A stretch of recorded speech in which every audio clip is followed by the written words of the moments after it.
morning, everybody. It's the Cryptid Huntress. I'm Jessica Jones, and I had originally put on a bear skin and was going to start the show looking like a berserker tonight.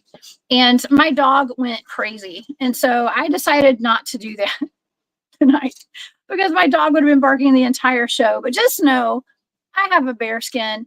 And it looks just like what the berserkers wore. Okay, so you might be seeing a picture of me after the show wearing that bear skin. Who knows?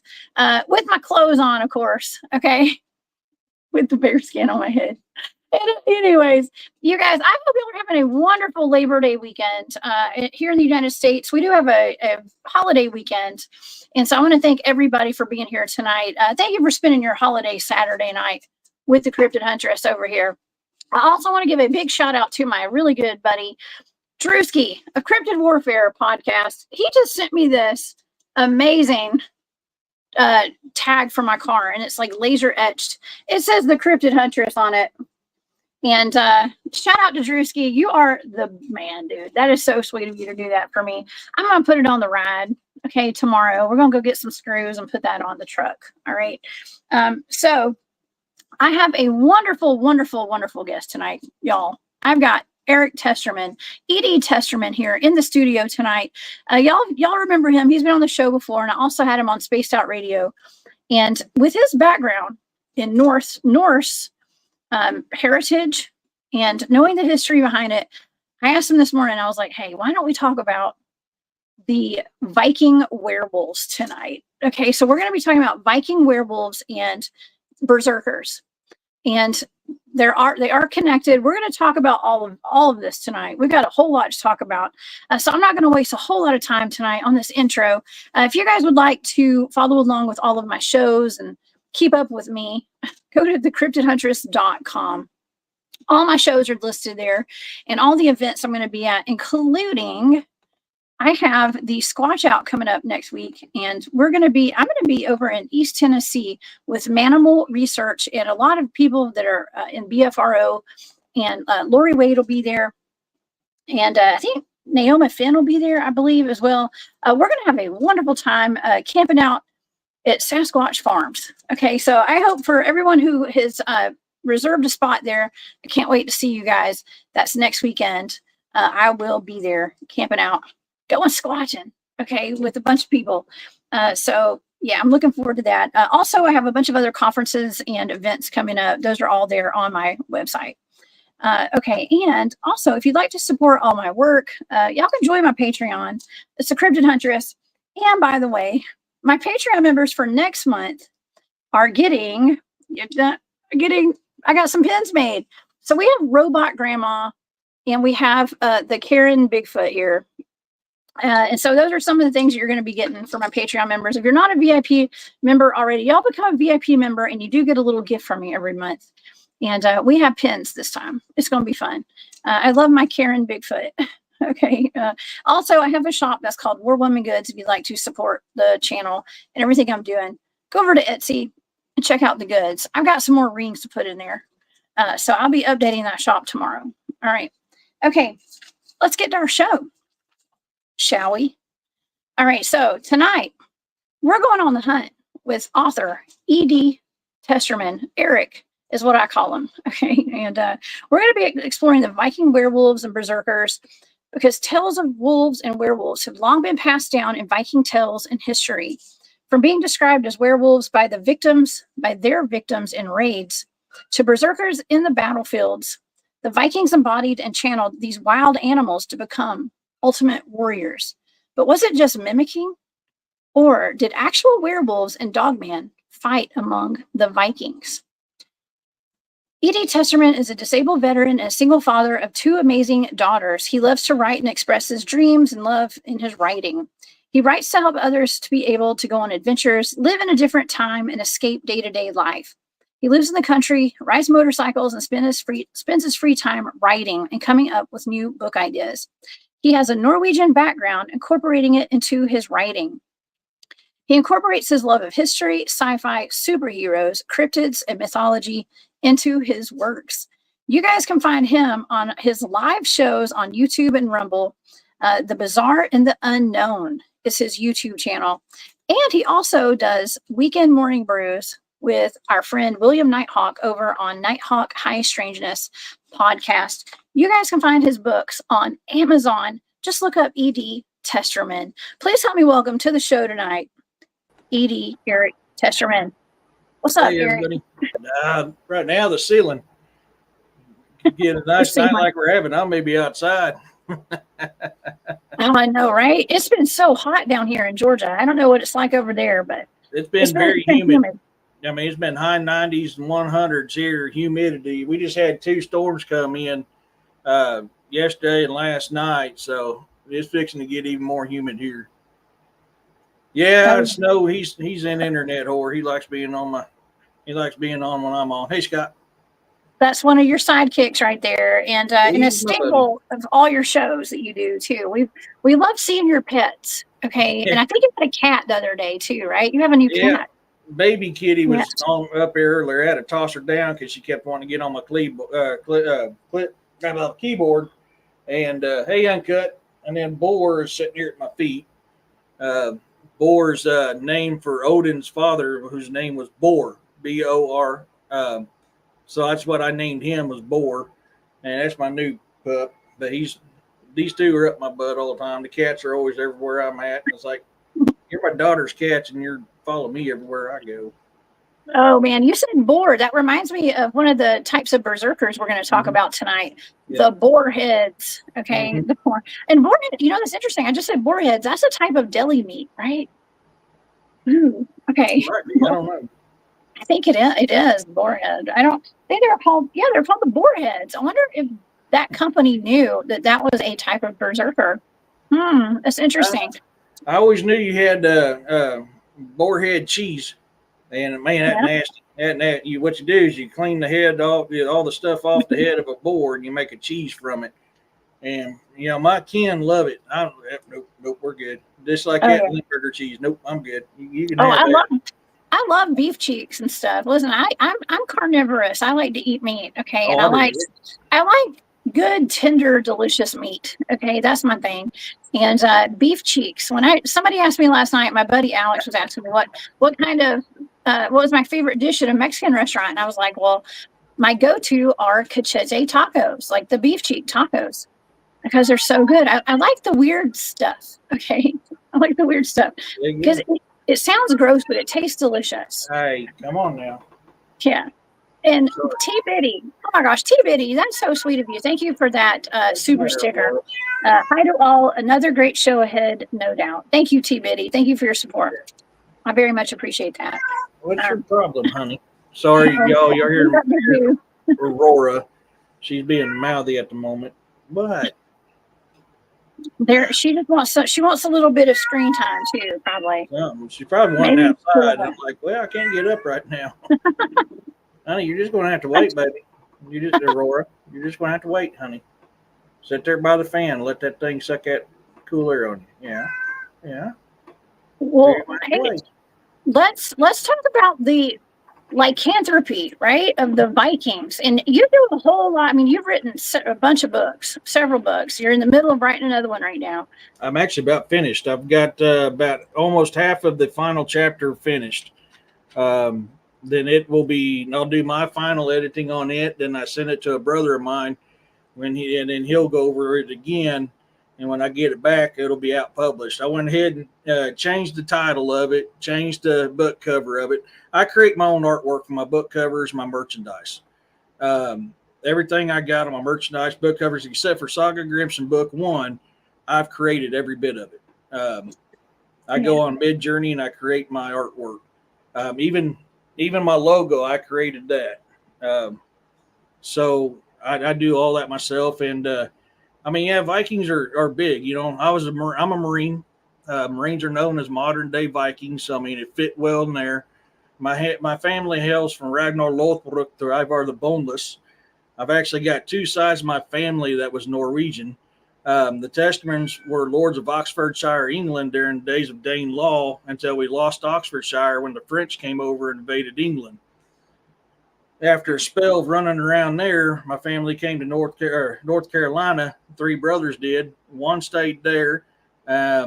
one went to Texas, and then the other one went up to Dakotas. So we kind of ventured out there. And then we got the blacks. The blacks came straight from Norway here to America. So I got a lot of history in there. I love it. You know, a lot of stuff I had to learn, but there's a lot of stuff on my own, but a lot of stuff nine stope, non. You know better. And, Sorry. And you give commands to your pets in some sort of different language there. Is that Norse? Okay. Yeah. People don't realize. So Norse bloodline will come up as Germanic. That's because all your Scandinavians are a tribe of the Germanic people. So the language is very similar. So if you know German, you'll be able to pick up Norse very easily because it's I like to put it, it's Yanks versus the Rebs. You know, same language, different dialect. Same way with the Germanic people and the Scandinavians. Same way. Yeah. Wow. I love that you're very immersed in the history, especially of your ancestry. And I was just mentioning that on my last show that I did. I think it was Thursday night. I was talking with Dennis about we were looking into the Moon-eyed people, and there's a rich history of Welsh.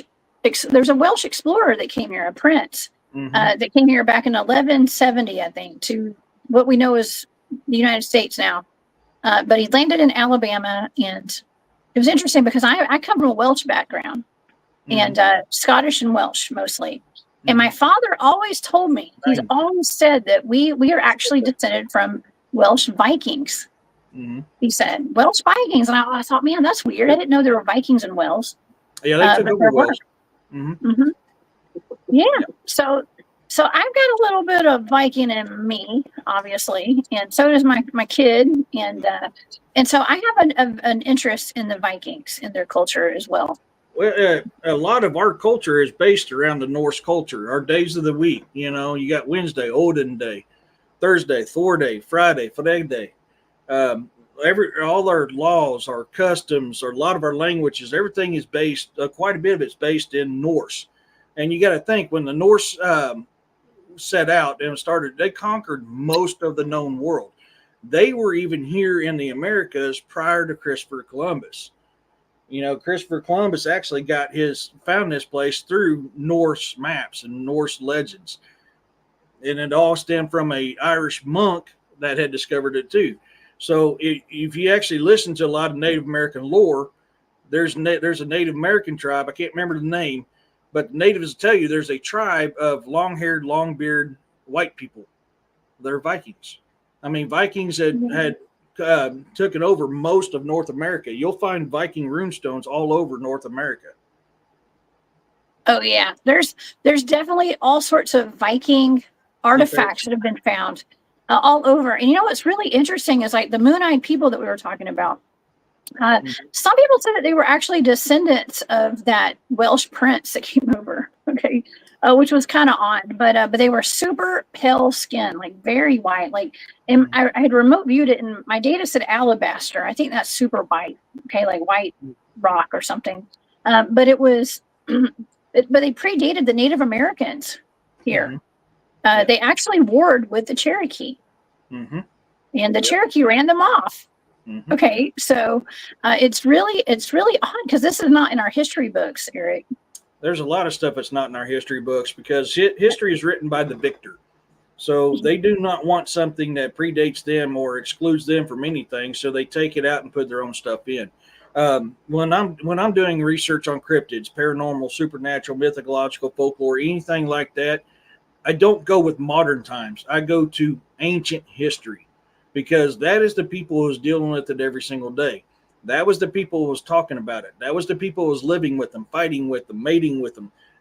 It's all in ancient history. So if you want to learn a lot of stuff, you know, Dogman, Shiai Tonka, Bigfoot, Moon-eyed people, I mean, all that stuff, learn your ancient history. And you'll learn more from that than anything else. And I tell people all the time on my show, never take what I say for granted. Take it with a grain of salt. Do your own research. Build your own opinion, your own hypothesis, your own theory, or build upon mine. Hey, Roxanne. Yeah. Very big on that. Very, very big on that. I just remember, like, my dog's name is Freya. Okay. She was a goddess. Okay. She was a Volnir. Yes, and so it's funny because Maureen says Freya went after the bear skin, and she did. Yeah. She did. That's my dog. That's my dog's name. I don't usually say my dog's name on air and stuff, but that's her name. And she's the goddess of war and magic and all that kind of stuff. And love. Yep. And hey, love. William. Yeah. A lot of people. Name. I mean, I had a black poodle. Her name was Freya. And then when I was in the hospital and almost left Midgard and went to Valhalla, actually, I wouldn't have went to Valhalla because I didn't die in battle. I went somewhere else.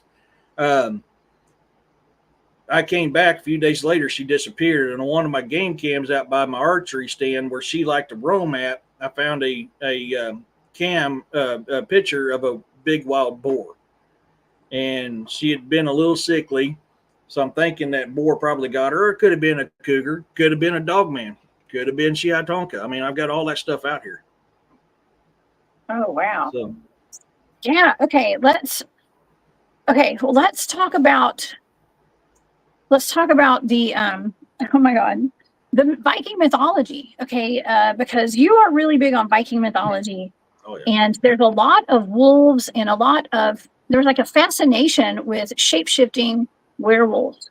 Okay. In their mythology. And it's almost like they talked about it so much. You have to wonder, like, is this just all, because I think a lot of the Vikings, you watch the series Vikings, with Ragnar Lothbrok and Loki and all those. That was the best Viking show. I actually just watched a clip where Bjorn fought a Berserker. Okay, I was looking that up. The Berserker didn't seem too animalistic, though. They were both kind of crazy. Okay, they were both crazy. That's a funny thing. Vikings, very good show. Some of it was true. A lot of it, not so much. So you have to keep that in mind. People like to go that, oh man, I know that because I watched. No, a lot of drama, a lot of change stuff. But it was a good show. See, the Berserkers, people don't realize the actual name is not really Berserker. It's Berserker. But English get the income and the ending. Now you got Berserker. They were called Berserker because they wore the skin of the bear. They took upon its essence, its beings, and became the bear. And whenever they were known for going into battle, not feeling pain. A lot of times naked as a jaybird, just wearing a bear skin. They were very savage. I mean, they had no control of their anger, no control of nothing. They would literally go in and annihilate multiple troops at one time. In fact, the last Berserker, when oh my God, I forgot his name, was about to be overtaken in England. He stood on the bridge and held a bunch of them off, and a couple of Anglo-Saxons came from under.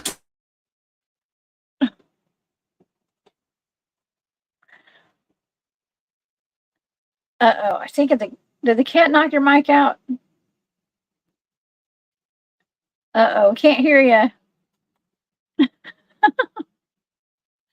I think he got attacked by nope, can't hear you. I think that Eric got he got a sneak attack from. Let's try that. For some reason, there you it go. muted at the bottom. Okay. It works. Yeah, my cat just took a hell of a tumble. Your cat was just kamikazed you. Yeah, she's become kamikaze in the back of my computer. Oh no, poor cat. Oh, it's okay. Yeah, she is. I just looked at her. But Berserkers were very, very savage, and they had no control. That's a lot of people they had guards that stood behind them and protected their back. But if you got too close, you would become a victim as well. They were mindless beasts that attacked everything within its sight. And that's the thing about the Berserkers. They literally took on the essence of the bear, hence the name. But they're mighty warriors, mighty warriors. I mean, feared all across the lands. They were predominantly in Norway. You'll hear a lot of accounts of them. Most of them are coming from Norway. And Norway was known as the land of the Berserkers. Well, when I look into the Berserkers, I can't help but make the connection to skinwalkers. And I know we don't like to say that word too much, so S-walkers. is there a connection there, Eric? So that's an interesting subject. There's the art of Berserker, Ulfanar, and stuff like that has been lost through history. So if you go to one aspect of it, they'll tell you that they took special kind of herbs and made a soup from it and drank it and then took on the essence of the bear or the wolf or the boar or whatever it was. So if you go by that aspect and that theory, yes, there's dark magic involved with creating this, which would be the big SW in Viking terms.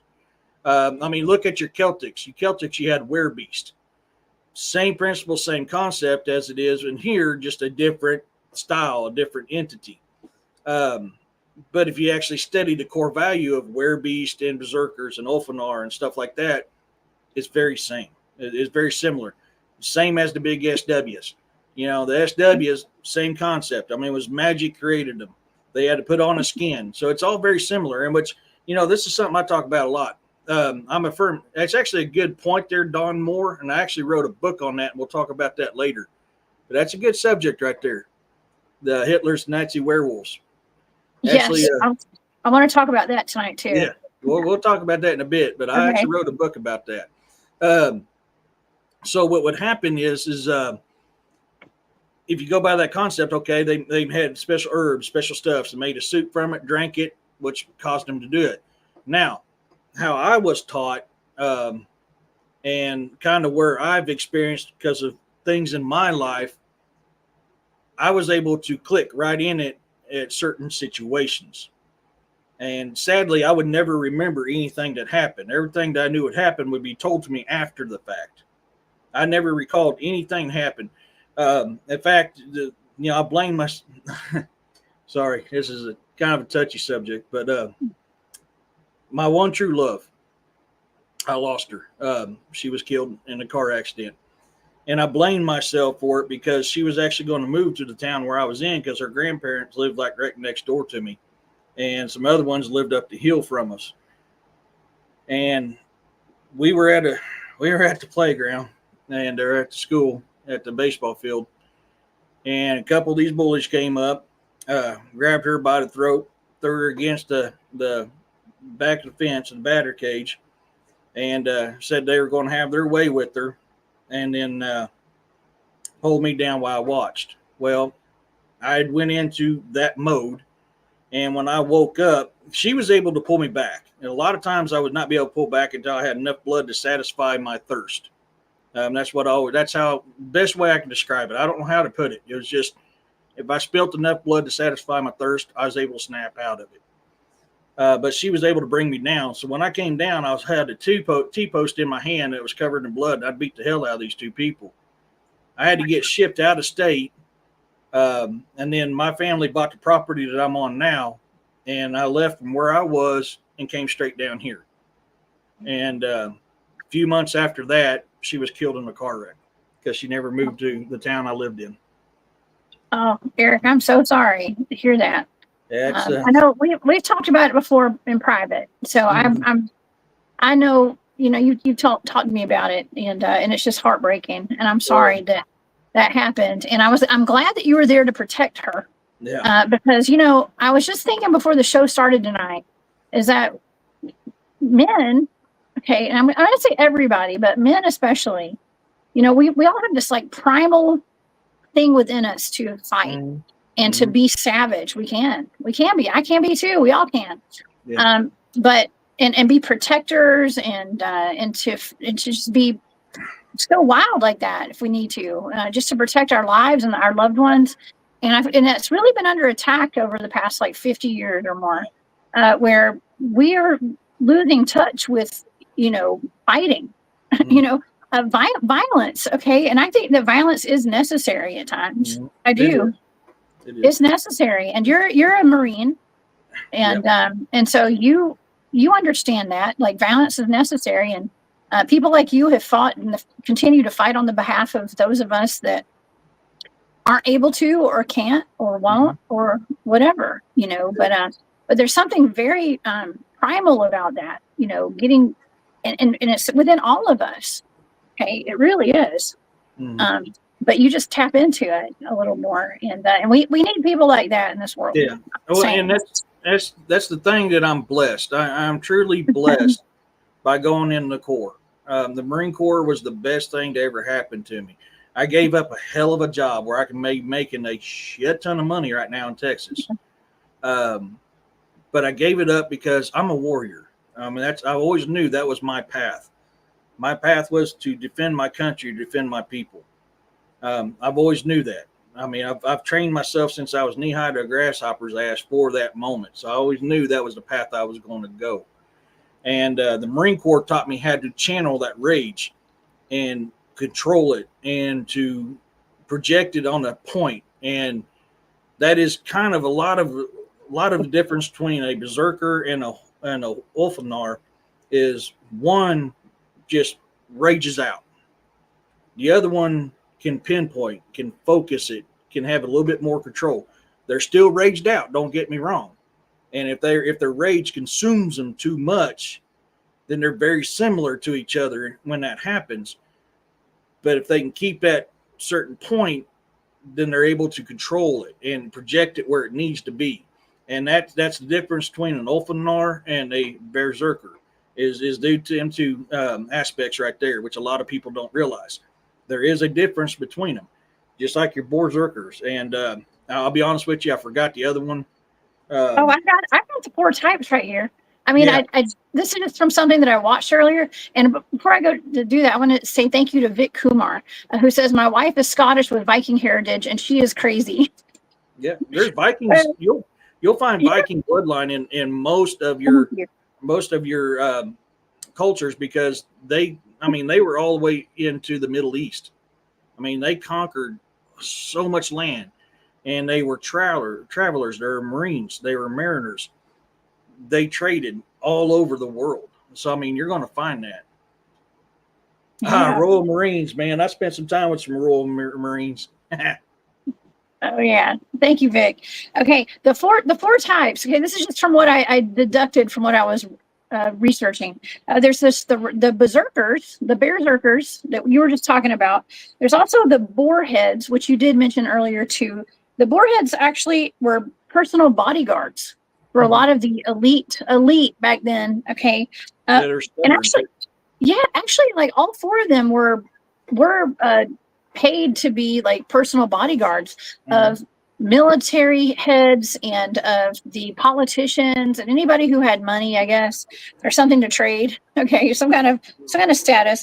They also had the wolf skins or the wolf pelts. That was another group of Berserkers. And they were actually respectable mercenaries, they said, and bodyguards too. And then there were the blood hunters is what they were called. That's the 4th one. They were mercenaries for hire. So you could just go like pay somebody to go berserk on your worst enemy. Yep. Okay. And they were also called the Black Ravens. That was another name for them. But they went and assassinated political opponents and military opponents of the people that they were paid to protect, or just to go assassinate somebody. Okay, so but it's not only that they were embodying these animals, right? Because what they would do, Eric, that they put on the pelts of an animal. Okay, and it was very much like what people would do, almost like for skinwalkers to become a skinwalker or S-walker. But they would put on this pelt, they would become the animal, like they would embody it. And it was through like kind of ritualistic kind of stuff and chants and, getting hyped up, like hyping each other up. But like magical stuff was going on too. Like there's a magic element and psychedelic mushrooms and stuff too, from what I was looking into, like shamanism and stuff. So. Yeah. And that was the one theory that I was telling you about that's out there, was that one there. That was the mushrooms and this other stuff that they made a soup out of and they drank it. And they were also believed it's going to be kind of nasty. So if you don't like nasty stuff, kind of mute for a few seconds. But they were also there's many stories of even people drinking their piss and taking in that as well, because that's how some of them did it as well. So that caused them to go into a rage. Yeah, because all that stuff that they drink in to become that, you got to think it goes through your body, so it's going to come out. so it'll be in your urine. That was another thing that you always find sagas on. So one of the most it's interesting. You talk about royal guards. There's a Viking crew that was known as Viking monster hunters, and they were the elite of royal guards and hired mercy. Of course, all Marines were hired mercenaries. You can hire any single one of them. It happened all the time. But they're called the Varangian Guard. Now, the Varangian Guard, if you look that up, you'll see them. They're very well known in Persia, but they were Viking monster hunters. They were also leaders and well-respected people in Persia, and anybody else could hire them as well. I mean, they were the elite of the elite.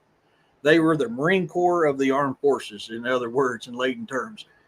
They were very, very, very well respected. And they even had Berserkers and Ulfanars and stuff like that in their groups as well. A lot of groups did. Okay. Whoa, very cool. Very cool. Mm-hmm. Okay. Well, okay, so William's in the chat. Hey, William. William said I've only got one more time to say that S word, so I can't say that anymore. So that's why you usually say SW. I'm not gonna say nothing about them anymore. Okay. Yeah, that's why I say SW. S dubs, the S dubs. I said S walkers, so that's it's almost like on The Walking Dead they call the zombies the walkers. Well, we're gonna start calling them walkers or something. Yeah. Okay. And it's the same thing with the big W. The big W, and I'll say this one time, Wendigo. And I wasn't for sure about that until an instant I had this winter. And ever since then, yeah, I'm a believer now. You don't say those type names too many times. I'm a big believer in that right now. Oh my gosh. Now I have a question. Were they drinking their, okay, this is kind of gross. Okay. Mm-hmm. And I have to ask, were they drinking their urine or were they drinking the urine of the animal they were trying to embody? Their urine. So like, okay. say they didn't have enough to go around. They would urinate in a bowl and drink that urine, and that stuff would enter their body, and they'd be able to do it as well. Okay. But yeah, that's actually one of the theories that goes along with the mushrooms and other stuff that they took as well. It's disgusting. I can't say much. I've been through Marine Corps survival school. I can tell you now, you can filter your piss 5 times before it comes lethal, and that's all I'm going to say. So it's not a fun thing to do, but sadly, it's a part of history and part of the way things are. So it can be done. Yeah, I'm just going to move on from that subject. I had to ask so because I was thinking like, well, maybe they're just drinking in the bodily fluids of the animal that they want to become or something, but no. Okay. I'm going to leave that there. Okay. Let's leave that there and let's move on to something else because, oh my God. Yeah. So there's let's talk about this one story. Okay. Because I talked about the mythology of the werewolves or the people turning into werewolves, basically. In the Norse mythology, there was a story called the Sigmundur and Sinvotli, I think is how you pronounce that name. Yeah. And it was a father and son who transferred into werewolves, basically, for 11 days. Are you familiar with that? I'm trying to recall actually how you pronounce it off the top of my head. Sigmundur and Sinvotli. Sinvotli. Yeah, something like it. Yeah. They were one of the first, if not the first ones to take on this act. A lot of people don't understand. So for one time we never had a word for dog man. It was werewolf. So everything was werewolf back in the day. Even though there is differences between these things, that is what they're called. So when you hear werewolf, and that's what I believe they called them in that story too, in that saga, if I remember correctly, that is why. That was the term that they knew them as. And it literally means wearing a wolf. I mean, you wear the skin, you become what it is, werewolf. Same as you wear beast when you're Celtic religion. You wear the skin of that animal, you become that animal. Same concept. SW, same concept. but yeah, so if memory serves me correctly, they were the first ones, or if not the dang near the first ones, and I believe Sigmundur was the father, accidentally bit his son, healed him. They got rid of the skins, but they still practiced it and learned how to do it again, and eventually through time was able to control it a lot better than they originally was able to. But yeah, that's, as far as Norse mythology goes, that they were the first. They were the first. Okay, so I want to back up a little bit and like kind of go over the story of what happened and what they did, because it's very much like the Walkers, if you know what I mean. Okay, because these two gentlemen were thieves. Okay, that's the whole moral of the story is like, don't go stealing stuff you don't need to be stealing. Okay, because they went into a home while these two wealthy men were sleeping, and they picked off. They had two wolf pelts, like they called them luxurious wolf pelts, and so they took these wolf pelts, like fur coats, out of the house where those men were sleeping, and they put them on, and it was all fun and games until they started to transform into wolves, and they turned like savage. Well, like they were like going on, I don't want to say unaliving sprees and stuff, but they were going kind of savage mode. And in the son, actually the father ended up biting the son's neck, and he almost died. And they were still transformed into wolves at this time. And so he used some kind of magic herb, like some herb or something, to fix his son's throat. After 11 days, they transformed back to human form. And they burned the pelts. They said that it was so traumatic. They burned those pelts, and it is the oldest, most popular tale of the Vikings. I mean, that's like the oldest, most popular tale of Vikings. Period. Not just about the wolves and werewolves, but they had transformed into werewolves in that story. Yep. Yeah, that's, I think there was like 50 other werewolf stories at least that were passed down through the Viking tradition. Oh yeah, I mean, and it, honestly, it's in throughout all civilization, even here in North America with the native tribes. You can look at any ancient culture, and they're going to have a story that's very similar, and it's going to be werewolf based. I mean, they were all over the world. So, and that's the thing is, werewolf is dark magic. That's exactly what it is. I mean, it's cut and dry, simple, sadly but true, steady history, and that's what you learn. That's one of the differences is they're created. They're not born, they're created. And it's usually born from some sort of magic. Generally, it is dark magic. There is stories where some good magic had happened, but the gifts had caused them to be dark. And that's more of your Native American side. But the Vikings, werewolves are a big part of Viking culture. Huge part of Scandinavian culture, period. Werewolves are very big in it. You got Fenrir. I mean, you got all their offsprings. I mean, Odin's got his wolves that sit with him. I mean, they're very deep in Scandinavian culture. In fact, you were considered a great warrior if you went out and killed a wolf and brought the pelt back and survived the attack from the wolf.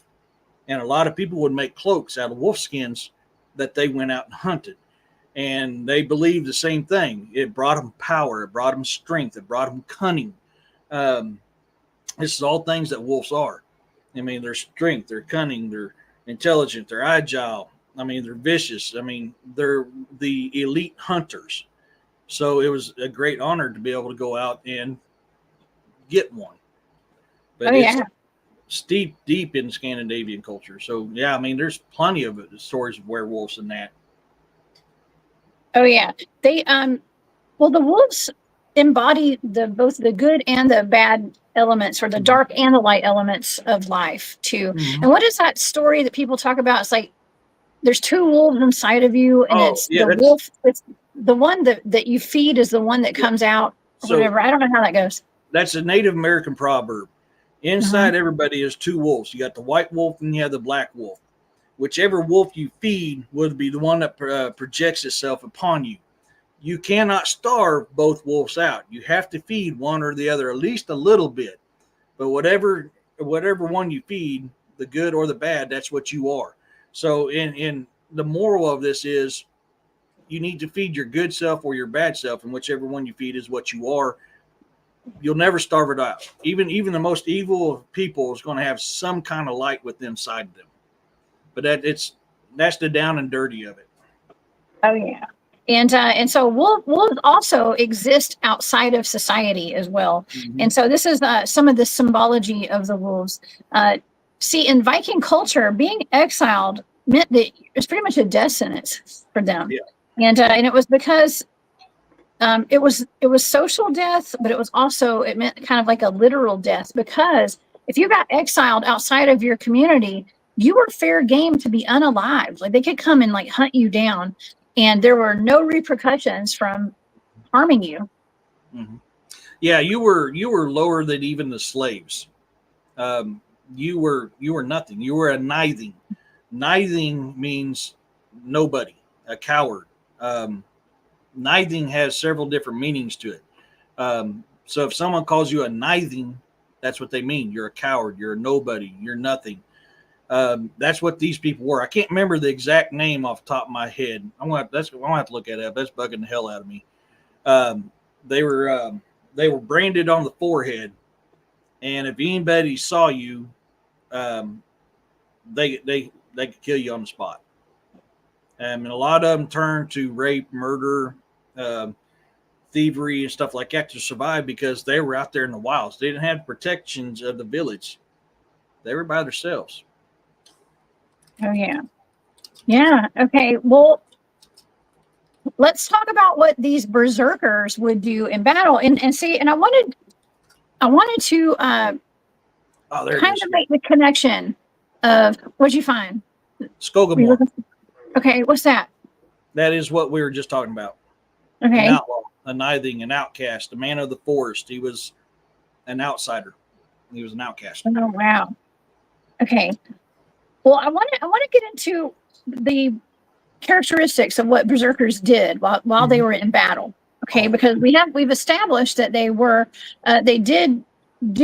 into berserker mode through, let's just say, rituals and magic, and just getting in that mindset, putting on the pelt of the animal, usually a bear, a wolf, a boar.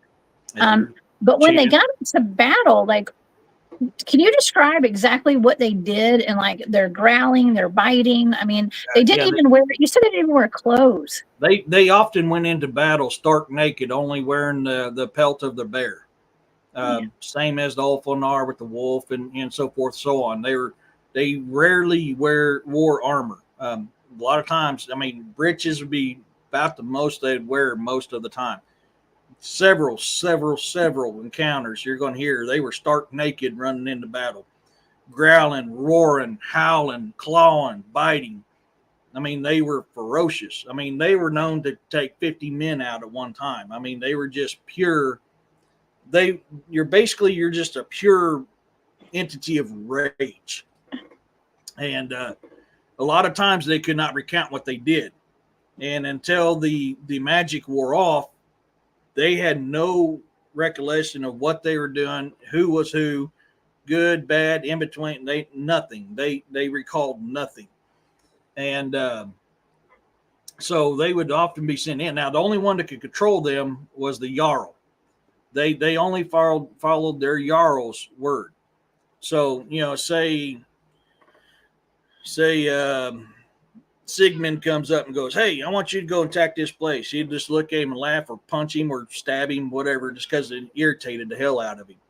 But if Jarl so-and-so said, "Hey, go take this out," bam, the chant starts, the dance starts, the drink starts, or however it is. And that's one of the theories that comes with the magic side. There's the chanting and the dancing along with the mixture of the drink. And then they would just beast out. Straight beast out. Rage. Pure, unadulterated rage. And it's blinding rage is the best way probably to describe it, because they're literally blinded. They don't remember anything. They don't know, like I said, they don't know the difference of anybody. If you're in front of them, you're going to die. They're known to literally break shield walls single-handedly. They've been known to run full speed, smack in a shield wall, and just splinter it. I mean, they were They were they're special forces. They were the special forces of Scandinavian culture. Wow.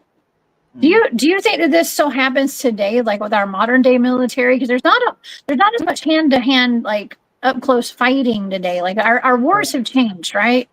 Depends on where you're fighting at. In a mountain town, you got a good chance of it. Jungle warfare, if you ain't got no supplies, you got a good chance at it.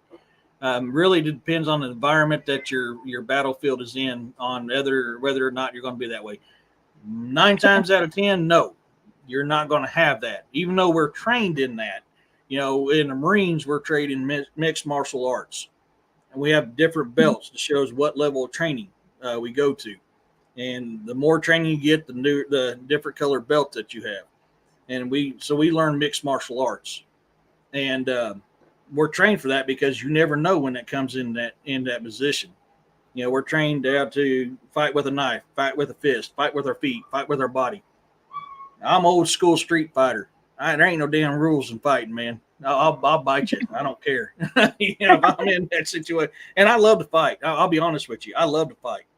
I feel more at home fighting than I do anything else. But let's face the facts. I'm a little long in the tooth than I used to be. I don't heal as quick as I used to. So I got to be careful and pick and choose mine nowadays. But I mean, I know. Listen, I mean, I can't even I can't do half the stuff that I used to do. And like, even if you go out and go dancing or something, you know what I mean? The next day, it's like, oh my God, I'm sore and I'm tired. My knees are hurting, all that kind of stuff. So I feel you. But, your adrenaline starts going. If you were to be, and this is something that we talk about a lot right now on this channel. I talk about situational awareness. Eric, I don't know if I told you, but I walked in, I went down to my farm last weekend, and I walked in a week ago today to people robbing our house. And I had to deal with that. They were walking out with a bed out of the house and ransacked the whole house. And I had to deal with it. Well, I'll be honest with you, I'd be fertilizing. Yeah. Well, you know what? If it had been one of the men in my family, they would have handled it much differently than I did. Yeah. Okay. I had a child with me and my German Shepherd, who I could have, sicked my dog on him if I wanted to. And I had my firearm and stuff. But, it was peaceful. It was peaceful. Okay. And because I had to think logically and not put my son in danger. Yeah. Okay. You got to. Because and that's the thing, and that's the beauty of the mind of a woman. And this is nothing sexist, nothing racist. The beauty of a mind of a woman is they think more clearly than a man does. A man is like, it's time to dance. Right. That's what we're thinking. We're going to Fifth City here, man. We're breaking some teeth. Yeah.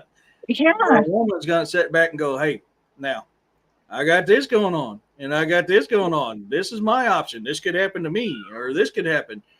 That is the beauty of it. I mean, and in the whole concept of two halves coming together to make a whole, that is why you have marriage between man and woman. You have to have that logical side, because, man, we're simple folk. I mean, we think very simply. It's like, yeah, let's go. Let's dance. Yeah. And that's the beauty of it. So, I mean, what you did, ain't nothing wrong with it. I mean, you did the very smart thing. You are in a different situation than a lot of us, some of us are.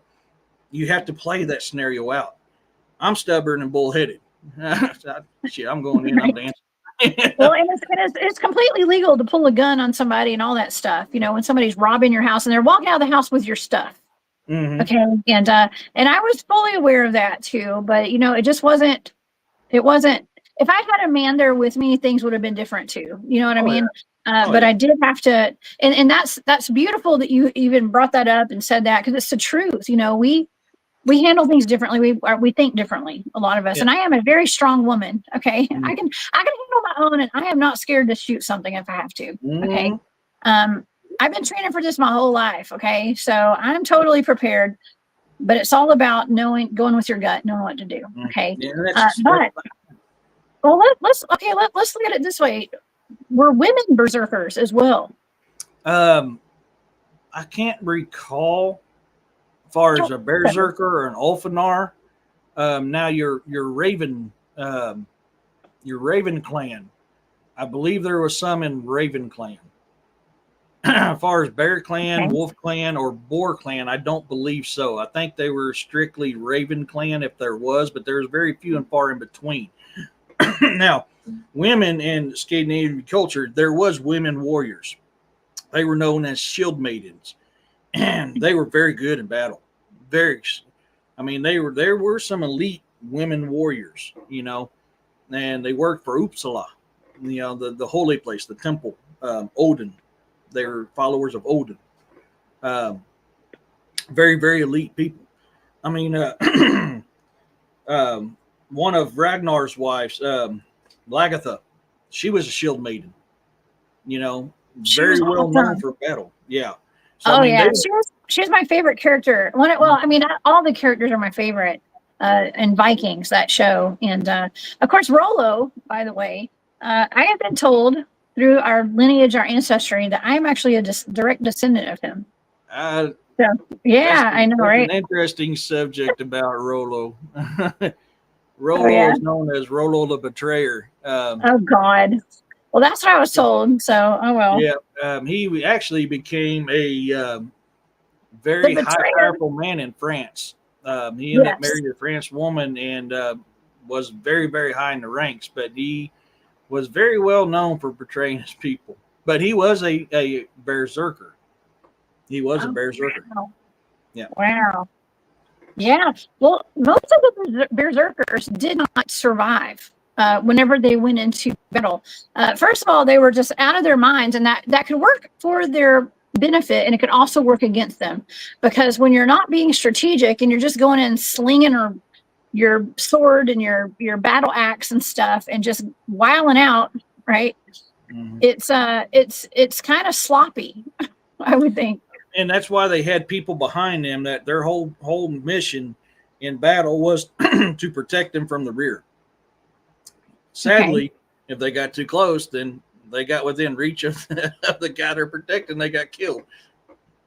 Sorry to say, but that's just the truth of it. But that was because they just went in. They can get cut and it would not faze them. They can get stabbed. It would not faze them. I mean, they were technically dead on their feet, still killing people. I mean, it was pure rage. And until they bled out and their life force was out on the ground, would be when they finally stopped. But, I mean, they went in, like I said, stark naked most of the time. They had no protection. I mean, so, yeah, I mean, they died. But they usually took out a crap ton of people with them before it happened, though. Yeah.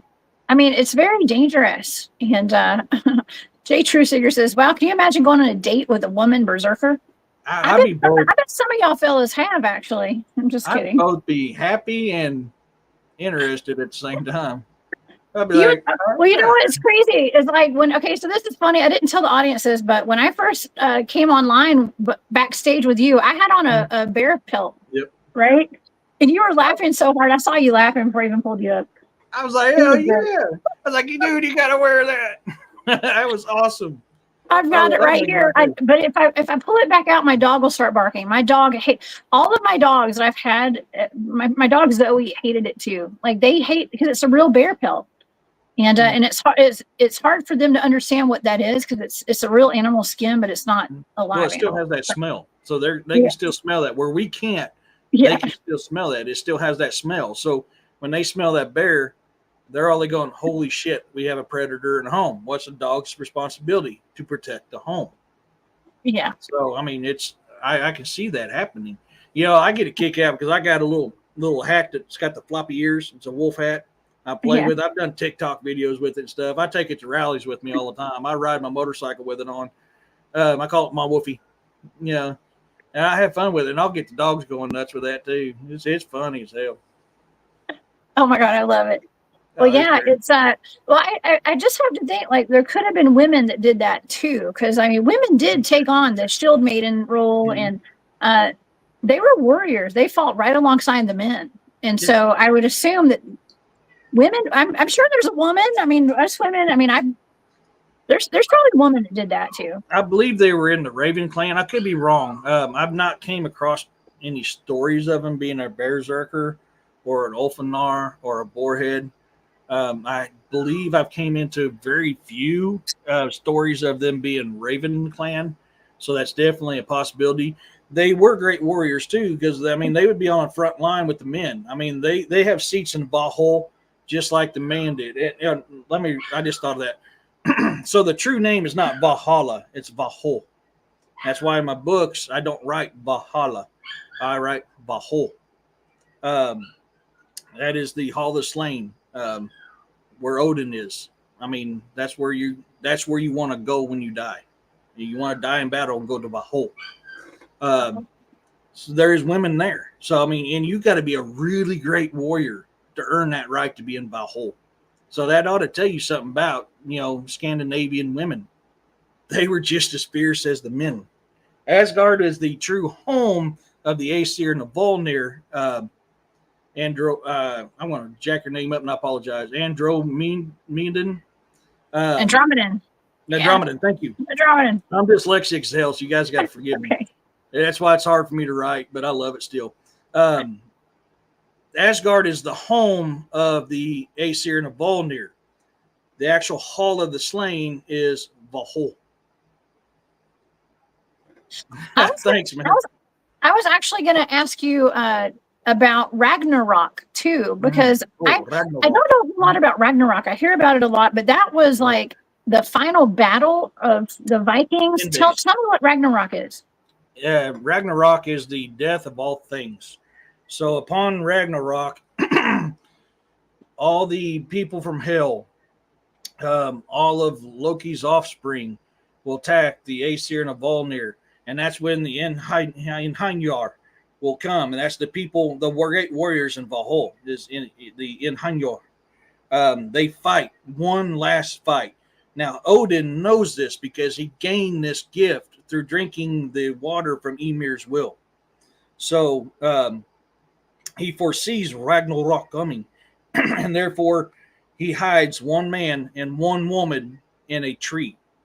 And when Ragnarok is done and all the old gods are dead, and some of the young gods will still be alive, the offsprings of the Odin and Frey and Frek and all them, some of them survive. Thor's children survive. They take upon working together to carry Mjolnir, Thor's hammer, Mjolnir.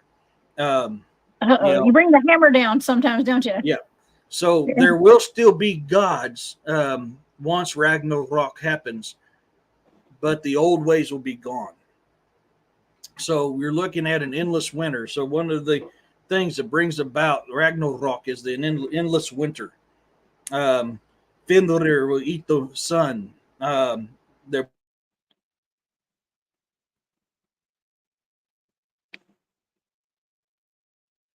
Are you frozen? I think Eric just froze. He just froze. Okay, Eric. I hope it's not mine that's frozen. I think it's you're frozen. I'm sorry, y'all. I just saw Shanti in here, by the way. What's up, Shanti? Chantel's in here from Aquarius Rising, Africa. Yes, drink beer forever. That's what the Vikings did, right? So, as soon as Eric unfreezes here, we'll get back to what we were just talking about there.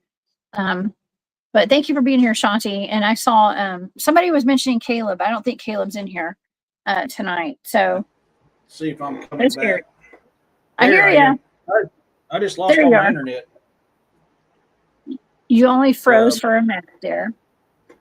Yeah, I lost all my internet. You got back quick though. Yeah. Well, I switched to another. I switched to another one. I wasn't on this one because I've been having trouble with this one here.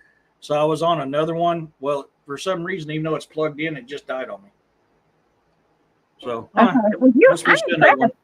you bounced back fast, man. You bounced back real quick with that. So kudos, man.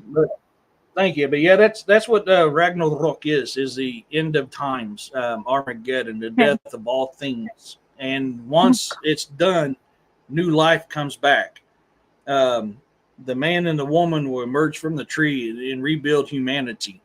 So in Norse religion, once the Aesir and the Volnir quit fighting, they came together and created man. From you got Elm, which created woman. Hey, what is Elm? That is Eve. From the ash tree, they created man. Adam and Eve. That's why I always say, if you study a lot of ancient religions and stories, the core values are the same. Well, in Christianity, Yahweh created man. In Greek, Zeus made clay for man. In Norse mythology, the Odin took in form from ash and elm, man and woman. It's all the same. And so they will bring back humanity, and all the children of the gods will find the old chess pieces from their fathers and their mothers, and the game will start again. So it just starts over and then re-goes. Armageddon. The circle of life. Yep. Exactly. So just keep going. The great circle of life. Everything is a circle. Everything has a beginning and repeats. It's like the medicine wheel.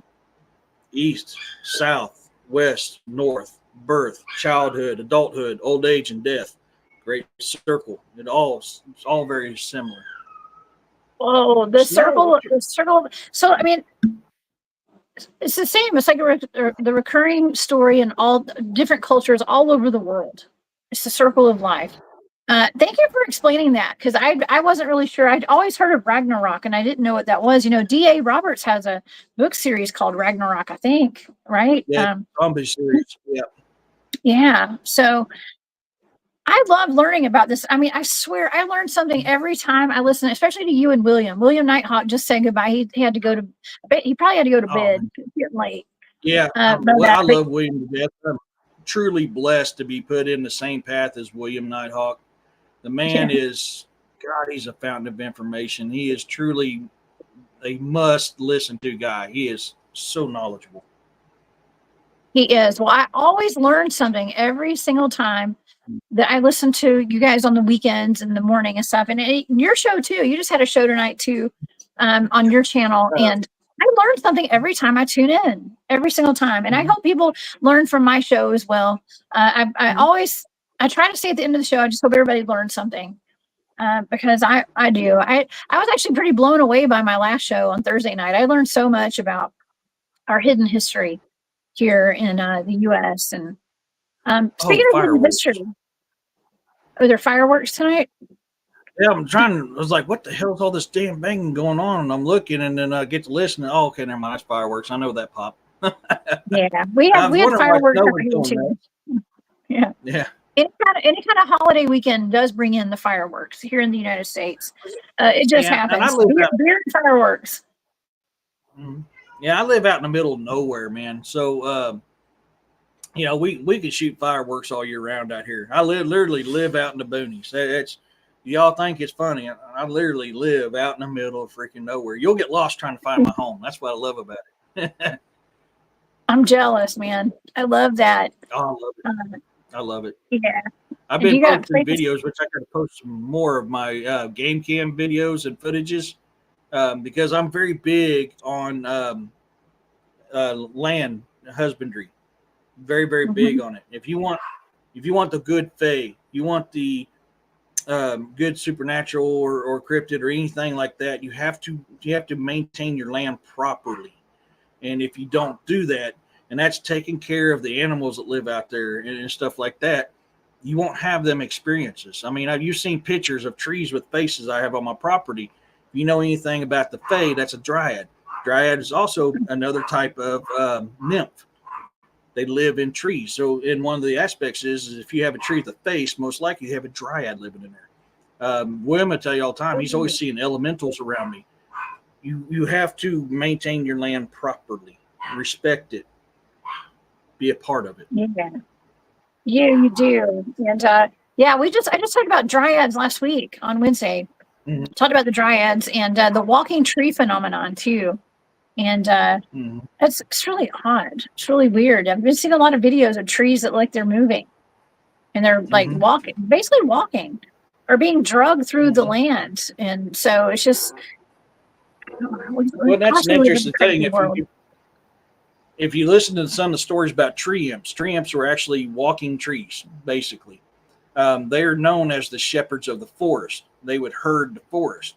So if you see a tree moving, that very well could be what's going on. Is you got a tree imp that's saying, "Hey, you need to come over here." Okay. So, I love that.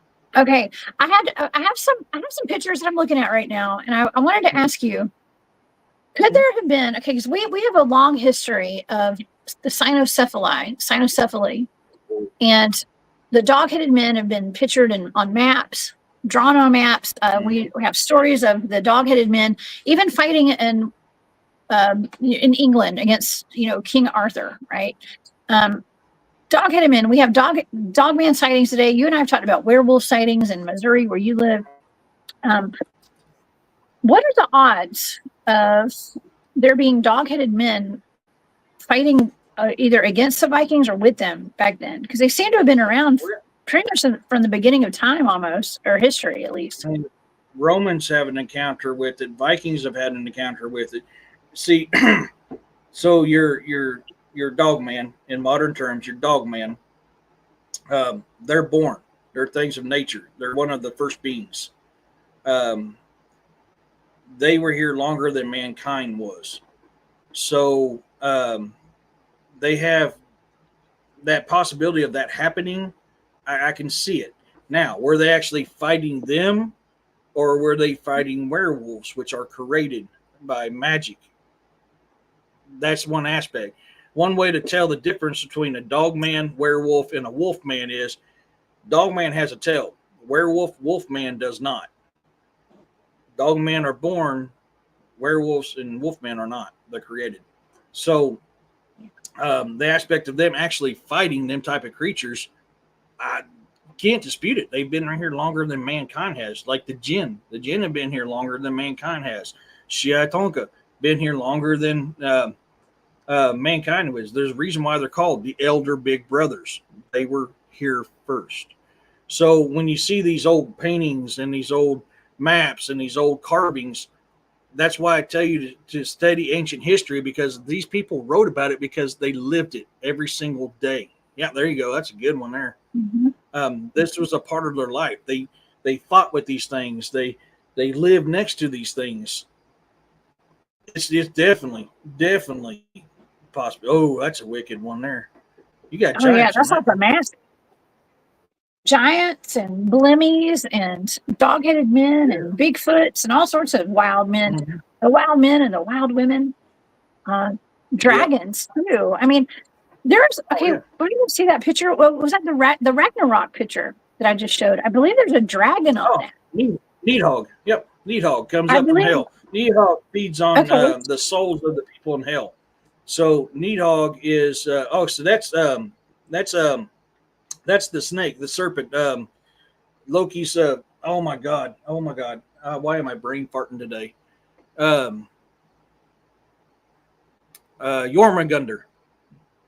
Jormungandr. Is that's a sea serpent or something like that? Yes. So that is one of Loki's offsprings. And Odin set him loose in the sea, and he got so big that eventually Odin put his tail in his mouth to keep him from growing.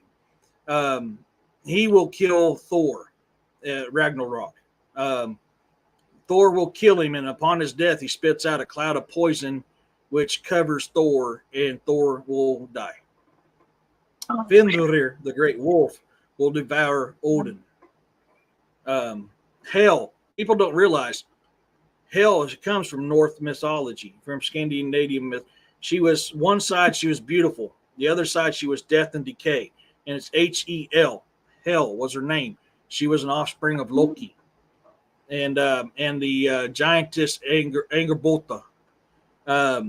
They create the three demons, I guess you can say, three monsters that bring about Ragnarok. Loki will escape his prison and steer the boat made from the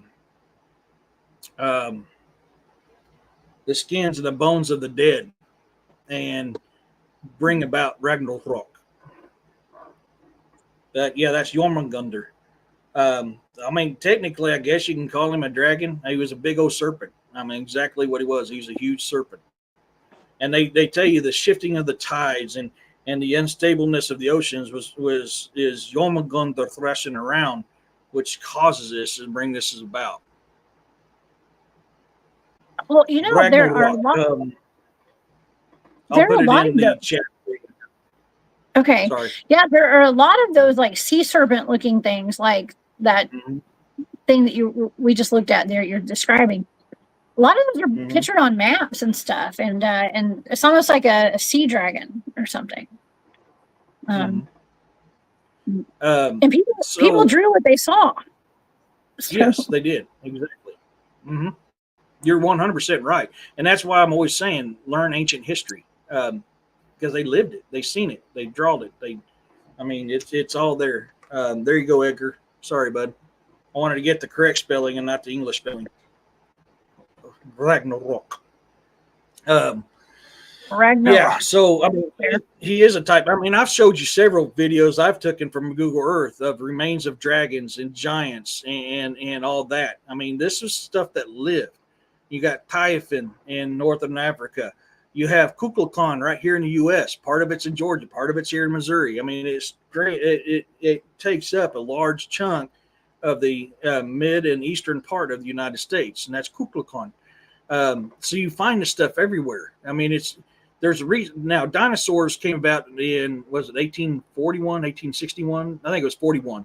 Where the term dinosaurs, yeah, that was where the term dinosaur came from. Before then, they were dragons. If you study ancient Mesoamerican, they have carvings of Triceratops, T-Rexes, Brontosauruses, and stuff that on their pyramids. This was stuff that would people live. So they tell you if they died before mankind did, they're full of crap. We got fossilized creek beds all over the world of human and dinosaur footprints side by side. A lot of these maps will show you images of dragons that look like dinosaurs. This is all there. It's all in our history. So they were serpent styles. They were flying. You had 4 types of dragons, which follows the 4 elements: earth, fire, wind, water. So Jormungandr could be a water dragon. Okay, I just saw my first dragon in Alabama. I know. Oh, I'm so jealous of you. I'll take you there, man. We'll meet up sometime. Maybe I can take you there sometime. It was when we went on our dogman hunt. Yeah, we're on the dogman hunt, and that gentleman came hiking out of the woods and was holding a big rock and was asking us about if we had heard of dragons or we were familiar with petrified dragons. And sure enough, I have pictures. I need to send you all those pictures if I haven't yet, because it. Even to the guys who were not like as interested in it as I was, they were like, "Oh man, there's definitely that looks like a dragon. That's definitely could be a dragon. It could." And so that's in Alabama. I might. I don't know if I put them on my external hard drive or not. Yep, I put them on my external. I'll try to pull them off, and I'll email you some of the dragons. Well, actually, no, I've already sent them to you. Never mind. I showed you the ones out by Hawaii and all these other countries. So when I take images of them from Google Earth, I take images without the borders to show you what you're looking at. And then I put the borders, which shows you the places where the massive areas that these things take up. And what you found down there in your hot spot, I'm pretty sure it was a baby. A baby or a juvenile dragon. It was huge by our standards, by like our little human standards of size reference. It was small, but it was big. Okay, it was big, but it would have been like a micro dragon, I guess. I don't know. I'd say it was way bigger than us. Yeah, it was not that big in terms of like dragon size. Okay, but it 100% it looked just like a dragon. The way that man found it is, I don't even know how he found it. He just said he'd been going there for a while and he noticed it looked like a dragon, and that's why he was cleaning it up. And he had like a brush in his hand and everything, where he'd been going and pulling the weeds off of it and stuff. And yeah, it's pretty fantastic. And so and I was actually I brought that up on Thursday when we talked about the moon-eyed people down here in the southeast. Because that Welsh prince that came here and landed in 1170, he landed in Alabama on the shore, like Gulf Shores area, of Alabama. And then he traveled up north through Alabama And I was wondering, his crest actually had a dragon on it. And the books written about him are called Forgotten Dragons. Okay, yeah. And that's where I saw that dragon was in Alabama. Now, Viking ships, by the way, I believe Viking ships had dragons on them. Some had dragon heads, some had wolf, some had bear. It just depended. They always took the head off of their long ships before they got to shore because they didn't want to scare away the good spirits. So that's why the heads of their ships was detachable.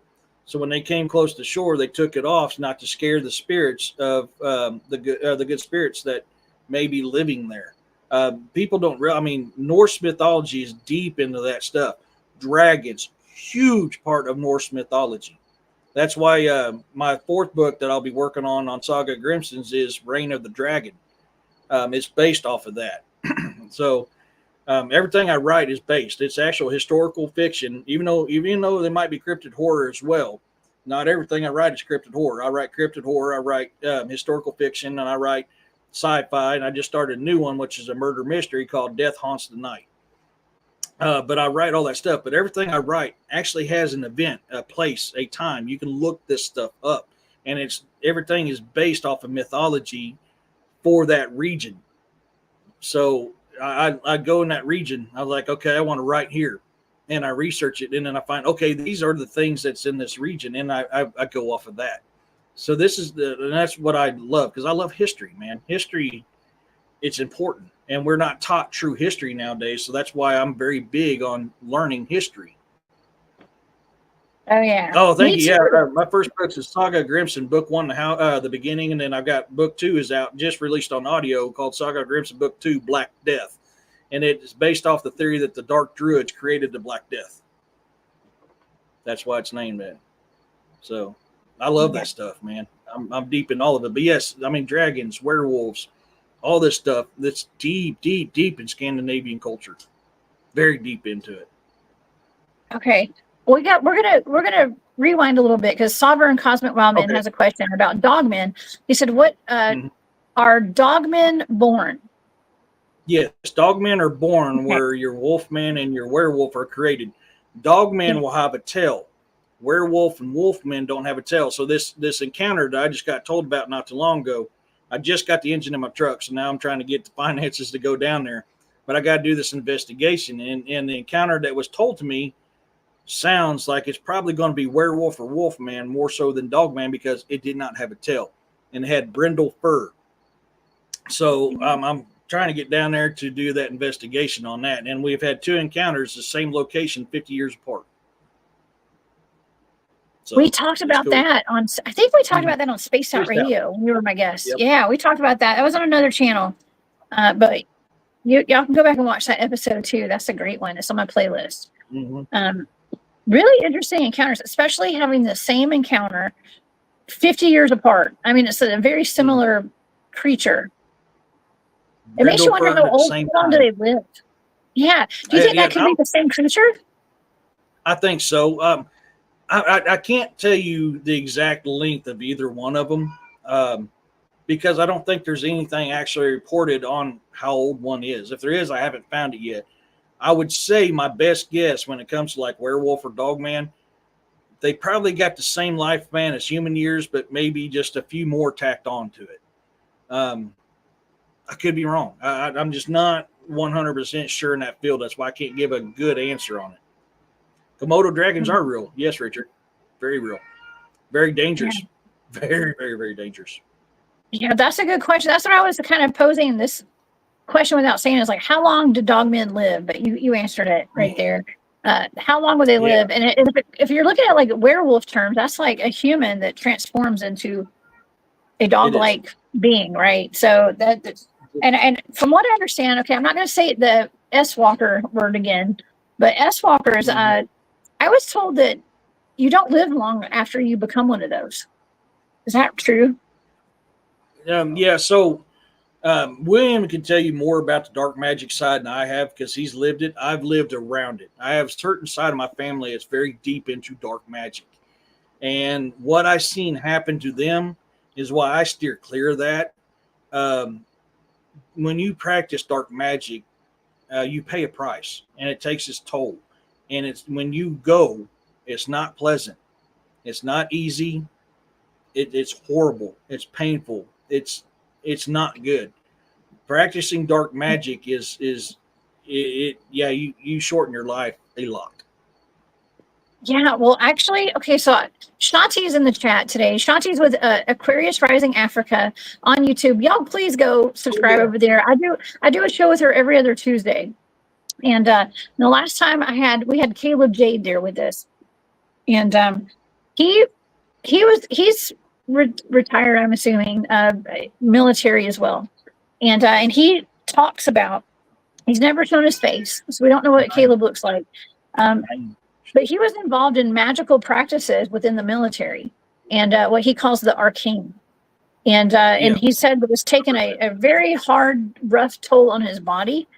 And he speaks out on it. Okay. But they were doing things. I mean, you and Caleb would have some interesting conversations, actually, Eric. Okay. Yeah. I used to have top secret clearance because I was a Yankee White, which is a Marine that you see guarding the president. So the Marines you see, so this is back in Bill Clinton's time. Okay. The Marines you see around the president, they are Yankee Whites. They are strictly 100% presidential guard. In order to be a Yankee White, you have to have top secret clearance. So, which I found out kind of the hard way, there's top secret clearance, and then there's more than top secret clearance. Even with top secret clearance, and it's classified top secret clearance, if you're not on the right level, you get in trouble for looking things up. Yeah. It's the looking glass. That's how I found out the hard way when I was looking up the looking glass. Oh, you got in trouble? So, yeah, you can't do that. Yeah. I was told that was above my pay grade. Really? Well, we look into Project Looking Glass, and I've talked to people who claim to have been a part of that, actually, and with all that Looking Glass technology. Yeah. It's an alien artifact that's not from this world. And so what it does, okay, from what I understand, the Looking Glass technology, and I talked with Frank Jacob about this, and I've talked with other people who've done extensive research into it, say that you can see into different timelines. And our history is shaped by those, changing the timeline and like sending kids into, like, that's where the Montauk Project comes into play. Okay. And all the people that I went to Montauk, New York with last year, survivors of the Montauk programs. They said that they were sending kids back into time to change, like where President Lincoln got shot. Like they wanted to see who shot him, and like different timelines, it was somebody different for different percentages of the time. I'd love to get into that subject, but that's going to be a Rumble subject. I'd have a show on Rumble I do every once in a while called Current Events. That's straight up that one, because that'll get you trouble on YouTube. It will. Oh man, I want to thank all my moderators right now for putting all the links out there. Thank you. I've never even thought to put my TikTok link out there, Brown Dwarf. Thank you for doing that.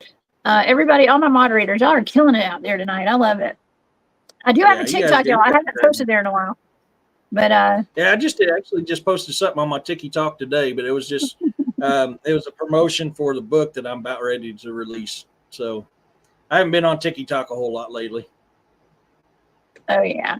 I haven't either. So, but wow, this is super fascinating. Okay, I wanted to, before we go tonight, I wanted to kind of look at some artifacts and stuff too. I have some pictures of, let's see, Berserkers. This is like artwork and stuff. Okay, like sculptures. This is like an army of Berserkers right here. Yep. And you see how that one in the back's naked? Like I was telling you, sometimes they go in the battle. I never noticed that. Directly front, but next to him, he's only got breeches on. That's very, very typical of him. This guy. Okay, so yeah. Well, earlier tonight I said, well, I have a bear skin, but I may take a picture with it later, but I will have my clothes on. Okay, and I'm sure people are like, what are you talking about? That's what I'm talking about. Okay, because Berserkers went into battle butt naked. I mean, can you imagine some crazy ass person with a bear skin on their body and their head coming at you naked? I mean, you're going to be thrown off. Okay, like Oh, yeah. Who's especially gonna if you want to got all fight a that naked armor dude? on. I mean, you don't want to fight a That's the naked best dude, way to period, do but it. you want to fight a naked dude that's raging? Come on. I know, right? That's psychic warfare like crazy right there. It is. It is. Okay. So this is from the 6th century right here. This is actually supposed to be a berserker and I think it's a That's an werewolf. Ulfanar. It's Ulfanar? Yeah, it's an Ulfanar. Okay. Okay, what is Ulfanar are that? the wolf. They wolf berserkers. They wore the wolf skins. There's a big difference between Berserker, Ulfanar, Boarheads, and Raven Clan. That's an Ulfanar. Okay. Oh, very cool. Very cool. And I also wanted to show some pictures. I actually was trying to make some AI pictures of what a werewolf berserker would look like. And I'm getting to where I really like AI now. I like AI. It took me a minute, especially when they give me like 6 or 7 fingers on a human's hand. Okay, which is weird. Yeah. But these are kind of some cool almost. pictures that I've generated here. So Yep. Yeah, something like that. That's good. Yeah, those are kind of cool, right? Some of them are weird, but these are some of the pictures that because we have to wonder, was it just men and potentially women, but probably just men putting on the pelts and going berserk? But did they also fight alongside some dog-headed men? That's the big question. I would say they're probably one and the same. I would say most likely they're probably one and the same, just because of the legends. You know, they transformed into a wolf. That is the exact words. They transformed into a wolf. They transformed into a bear. They transformed into a boar. They transformed into a raven. The key word is transformed. Yeah. So I'd say it was probably both. There's Ulfanar. Yeah, those are Ulfanar. Wow. This is just absolutely fascinating. I think that I think this deserves to be talked about because we are in a point in our history where it's almost like, I'm not saying we're gonna have to fight or anything right now, like just us normal everyday people, but like we're at a point to where we have to be on our toes. Okay, let's just say on our toes. And when it comes down to it, and I used to help teach self-defense to women. Okay. And when someone is attacking you, if somebody comes out to hurt you, you have to assume they're going to unalive you. And that's their plan. And so you have to fight back with everything you have to protect your life. And when it comes down to it, your primal instinct will kick in. Okay, to people who have primal instincts. Okay, to real humans. Okay, we're gonna have those primal animalistic instincts, and you just go berserk on somebody. Okay, because if somebody's attacking you, if they put their hand over your mouth, they try to put you in a car, if they try to choke you out, if they try to hurt you, stab you, whatever, fight like you are a freaking wolf. Go nuts. Go be a hyena. Okay. Because you have to do what you have to do to preserve your life. Let me impart something very, very important to everybody in your chat and yourself. The first part of my Marine Corps career, I hunted drug cartel and pirates for a living. They deal a lot with human trafficking. A lot with human trafficking. I'm not going to get in details. There's crap you don't want to know. This is very, very real, folks, and it's still happening to this day. And I won't get too much into it because it's going to be a rumble show, and I don't want to get you in trouble. But there's more to it than what I'm putting out. I'm layering, just to give you a slight layer of the cake. Let me tell you something. When you're defending yourself, there's no rules. Anything goes. Do what it takes to protect you, because if you've seen the crap that I have seen doing this stuff, you do not want that. I have seen some horrible shit dealing with this. Please, by all means, learn how to protect yourself, because this stuff is very real and it's still happening to this day. That's true. Yeah, and here's the thing: once you get, if somebody were to try, especially to my women out there and children, if somebody gets you into a trunk of a car, chances of you surviving much farther than that, and not being brutalized or 10%. something happened to you is very slim. Okay. So 10%. you have to fight like hell to never get in that car. Okay. Because once you get to taken to a second location, it's not going to be good. Okay. So that's just stuff. I like to, okay, whatever we talk about, I like to put, like, especially if it's something that's kind of dark or scary, I like to put a solution in the end. Okay. Like give some advice. Like if something were to happen, and yeah, I'm only making this connection because we're living in such a crazy time right now, and people are being attacked. Women, the human trafficking is at an all-time horrible rate. It's very high right now, and kidnappings and missing children and all that kind of stuff. So yeah, embody that wolf spirit, and fight like hell if something were to happen to you. Oh yeah, I can't just stress that enough. I mean, just remember, there's no such thing as a fair fight when you're fighting for your life. That's right. So that's right. I mean, carry a weapon if you have to. I do. My son does. Shoot. Okay. I feel sorry for somebody that tried to mess with my kid. Dude, I love the hell out of Ben. I get a kick out of him. We were having fun backstage earlier.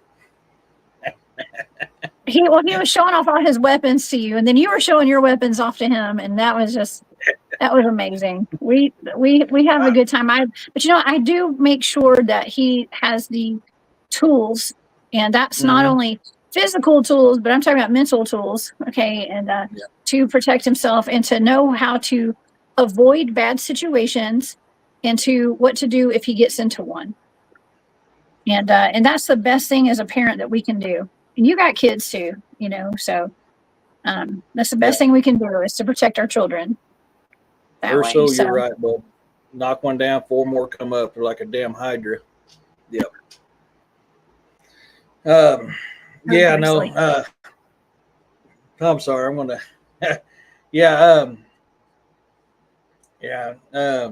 I'm sorry. Back to werewolves. Oh yeah, for entertainment purposes only, everybody. Okay, it is for YouTube. We have to state that occasionally because because for whatever reason. But that's true. Thank you, Martin. Yeah, yeah. And there's no normal anymore. I don't know what normal is anymore. Right, Eric? Man. It's like, what's normal? Between the Mandela effect and everything else going on, hell, I can't even think straight anymore. Oh gosh, yeah. This stuff is deep throughout history, Scandinavian, and all of them throughout. I mean, Romans would talk about stories of fighting a dog-like people. Now, if you study Norse mythology, Leif Erikson, discovered Newfoundland and stuff like that. They ran out by what they called Skraeling. Now, if you listen to the stories of a Skraeling, they were tall, hairy, vicious people, and they ran Vikings off. You know anything about Vikings? It's hard to run a Viking off, and these things did it. Now, for me, that fits the bill of Shiai Tonka, Bigfoot, Sasquatch, whatever you want to call them. But there's also people coming out with a theory that they were Dogman. I mean, I can't talk today. Dagala. That is possible. I just know from the reports that I read, I lean it more towards Shiai Tonka, and the Bigfoot. But this type of stuff, I mean, that shows you how vicious they are. I talk about my guest all the time here on my property. I've had nothing but pleasant experiences with my guest. I'm also not an idiot. It takes one of them with a bad attitude to change that aspect greatly. So when you're doing this stuff and you're going out and looking for this stuff, keep that in mind. Learn the history of these things. Learn how to connect yourself with nature. Go out there, bare feet, take in the vibrations and the frequencies of Mother Earth, because they're going to pick up on that as well. And the most sensitive part of your body to absorb vibrations and frequencies is your feet. So go out there barefooted, ground yourself to it. These are things that will help you when you're doing this type of stuff. Very, very important. Now, if you come and now Dogman is well known for being protectors, especially of graves and stuff like that. Most than likely, unless they were engineered. I don't know how far in depth because we've said some a lot of stuff now. I'm trying to be careful. Engineered by a certain agency, they'll be the ones most likely to attack you. Your werewolves, they will attack you. That stuff they're evil. They're pure evil. The true natural ones on the Dogman they're good. They've been known to help people. They'll keep you away from certain areas. Native Americans put out these things to help guard the lands of their sacred ancestors for a reason, because these lands were stolen from them. So if you come up on a spot that you're not supposed to, they're going to scare you away. And if you're persistent and you're not doing something right, you're going to wind up as a steamy pile of poo on the forest floor. And that's just the cold hard truth of it. So that's the second time poo's come up on the show tonight. Yeah, I'm just kidding. It's just, that's just the cold hard truth. But these things are wonderful. I mean, in the history and the stories and all this about this stuff, it's amazing. There's so much you can learn. I smoke. There's so much you can learn, and it's fascinating, and it's addictive. It just grabs you, and that's why I love this stuff. But you have to be smart, and that's learning it is what makes it smart. Your theory of them being an SW, I agree with you. And, I've said this many a times. I don't think something is stuck in one location. I know a lot of people will tell you these supernatural entities are stuck in one location. When you have the same stories throughout all landscapes, all cultures, all religions, I myself do not believe that is the fact. I believe they can travel. They are supernatural beings. They're not held to the same regard as humankind is. And you have to consider this stuff when you're thinking about that. Look at your ghoul, which is a type of jinn. During World War II in No Man's Land. No Man's Land was the trenches in between, the land in between the trenches over in France. The Allied soldiers reported, and even the German soldiers reported, seeing these white, weird-looking creatures feeding upon the bodies out in the No Man's Land. And if you know anything about No Man's Land, you don't go out in No Man's Land because you're going to die. So they were reporting seeing this stuff. Well, if they're stuck to the Middle East, why are they seeing them in France, in No Man's Land? This is stuff that, through research and study, that you find out. I do not believe they're bound to one location. I believe they travel. Oh my gosh. So you're getting reports. Yeah. So these reports of all over the world at the same time. Yeah. Yeah. Yeah. It sounds like a pill crawler or something too. Yeah, but study different. the ghoul. Get a chance, study a ghoul. The ghoul is a type of jinn. We've talked about them for sure. And this is an interesting comment from Sovereign Cosmic. Wow, man. Thank you for putting this up here. I recently heard a podcast that the deep state government releases engineered dogmen via big rig trucks in the forests. Or I wouldn't doubt that. Shot out or dropped out of the back of an airplane or some other stuff. Now, shot down the back of an airplane. Wouldn't it have parachutes? Dogman parachutes? Mm-hmm. Oh my God. I just thought of my show art after the show tonight. I'm going to have dogmen jumping out of an airplane with parachutes.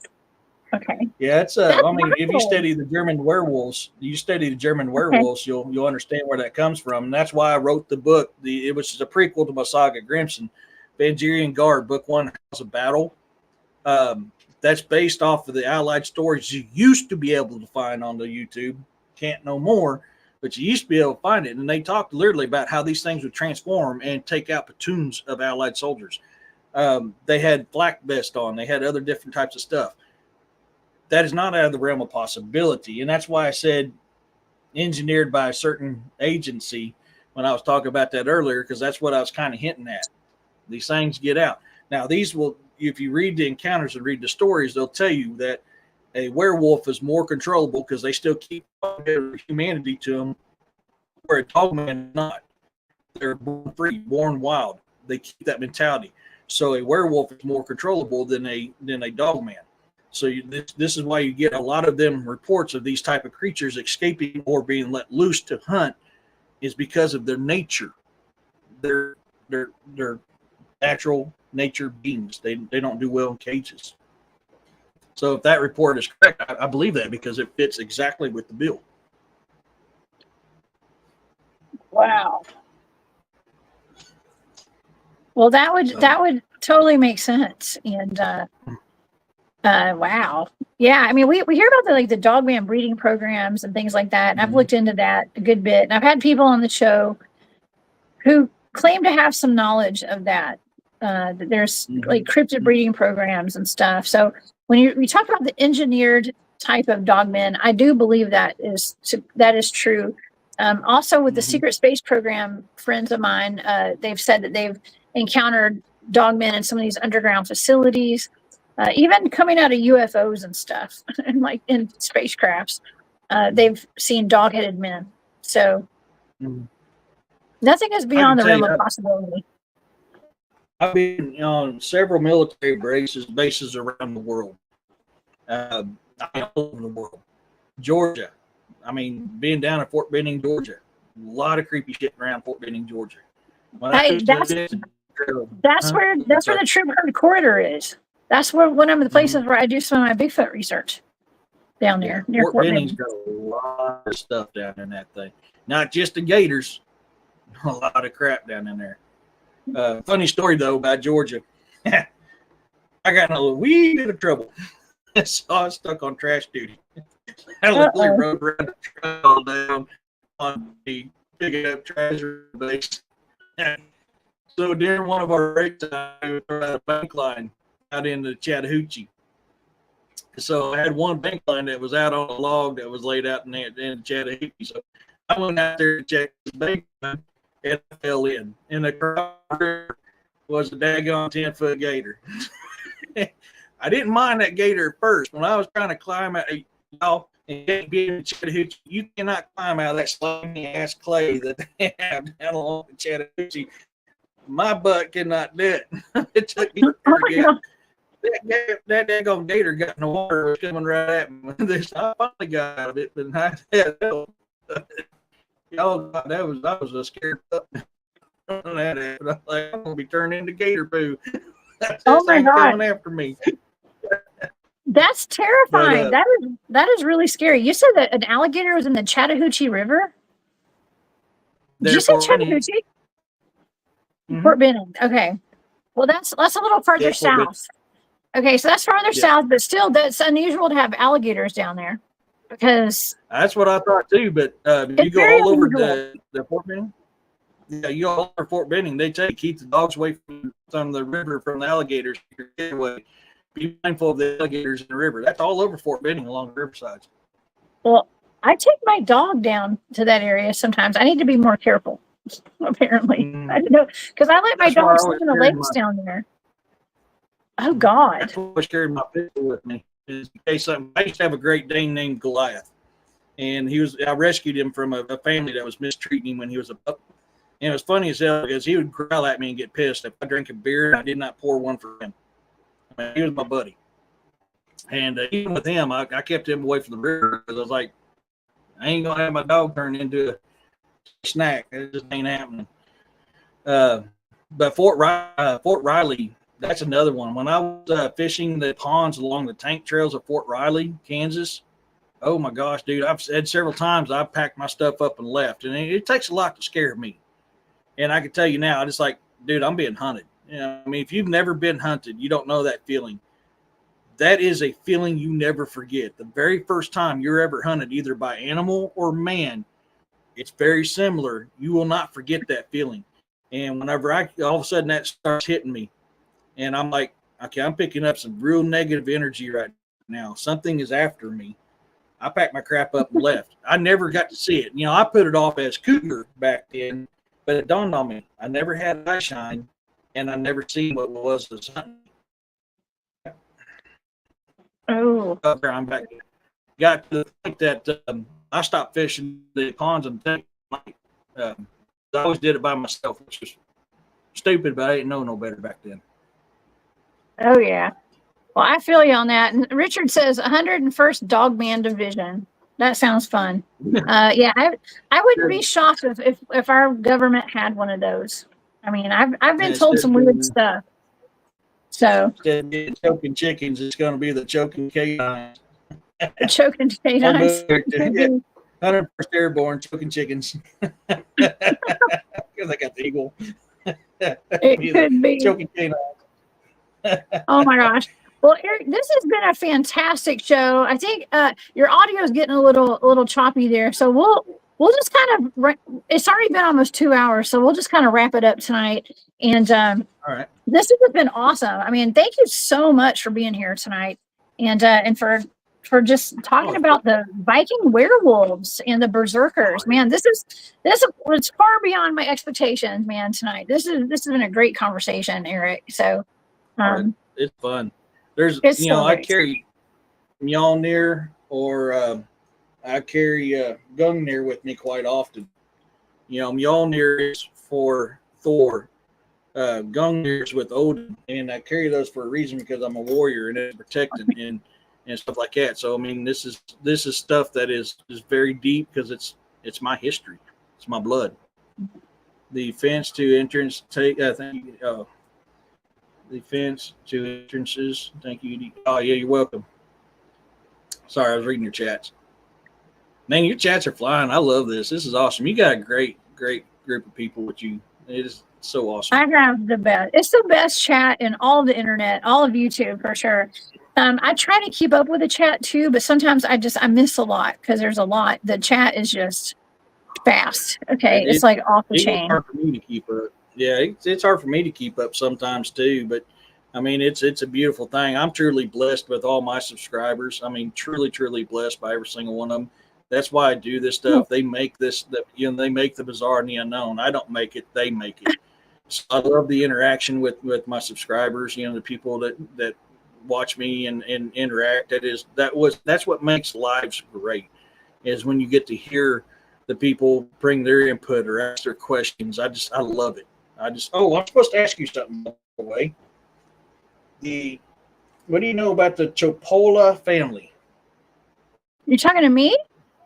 Yeah, I was told to ask you tonight about the Chopola family. I've never heard of that. I don't know what that is. Is it a family? I don't either. Okay, who asked you that? If I remember, I was twisted. I can't remember. I think it was Ida who was asking me about the. I've never heard of that before. Okay, I don't know, but we can look it up. Yeah, I'm not for sure. At first, I thought it was Chupacabra, and then I had to read it again. Okay, never mind. That's not the Chupacabra.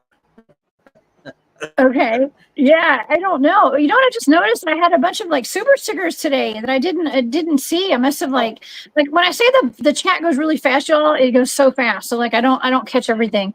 So Nunya Biz, thank you so much for that super sticker. And Firewater by Design, thank you so much. She says, sending much love, light, and an abundance of beautiful blessings. Thank you so much for that.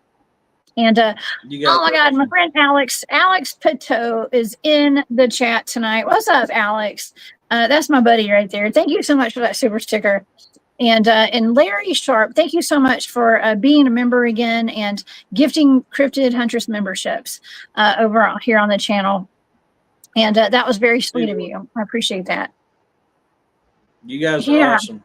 Appreciate every bit of that. You helped this wonderful woman out. I forgot my camera switch. My computer went haywire, so I got to refix how my camera does it. But, support this amazing woman and the stuff she does. She does great research, great shows. Help her out, man. Buy her merch. You need to write that book, Jessica. You need to get to work on that book. I will. Okay, I will. I feel like I don't have enough minutes in my day, like hours, minutes, seconds. I don't know where my days go. I've been falling asleep with my earbuds in at night, just from researching stuff. And it is wild. It's, I never stop. I never stop learning. And everything that I learn, I want everybody else to know about too. So thank you, Eric. I had this answer. Nicolas Cage's family. Nicholas that Cage. was you. I think. Yep. She just answered. Ida. The Coppola family is Nicolas Cage's family. Oh, Coppola's. Oh, yeah. The like Francis Ford Coppola.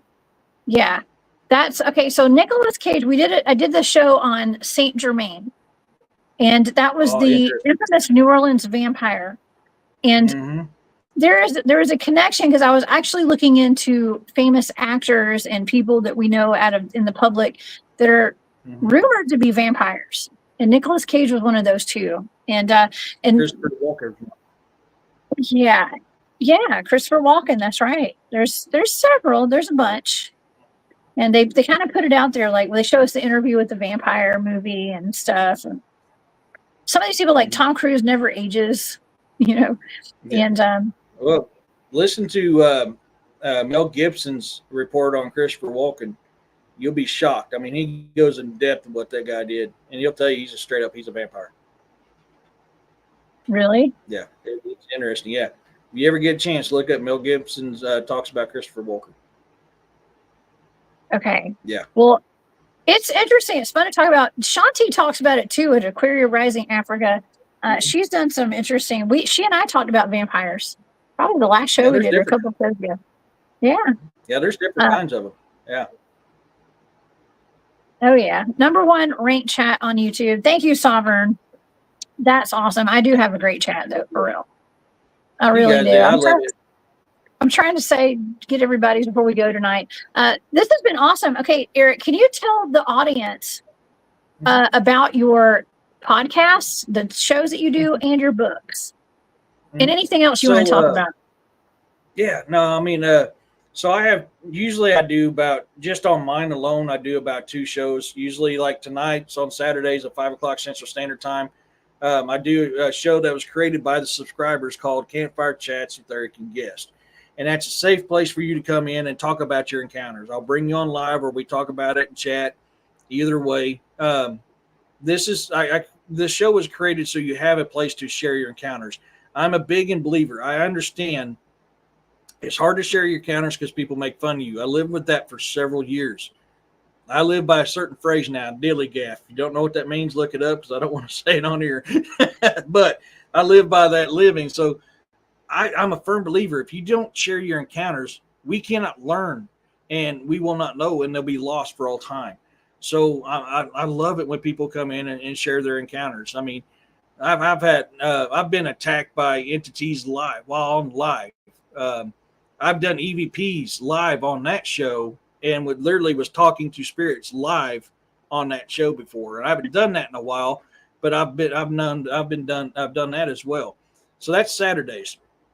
Sundays is more formal shows, unlike Campfire Chats. Campfire Chats, you kind of kick back, relaxed, having a good time, just like we're telling stories around the campfire. That's the whole premises of that show. Sundays is my more formal ones. That's at 6 o'clock Central Standard Time. I'm redoing part 2 of the Fae because I had so much internet issues last week that it didn't come out good. So I'm redoing that this weekend because I love the Fae. Fae is a very big thing. It's in cultures all over the world. I live in the Great Ozark Mountains. The Ozark Mountains are the oldest mountain ranges in the world, and it is very, very thick in that magic, and that stuff is attached to that. So that's why I like talking about that kind of stuff. Every now and then, when I haven't had done in a while, I need to do one in a while. I do what's called current events. I do that on Rumble because what I say will get me in trouble on YouTube. Rumble, I have more freedom, so therefore I go on there to do that. Smart. And every now and then I go live when I'm working on my books.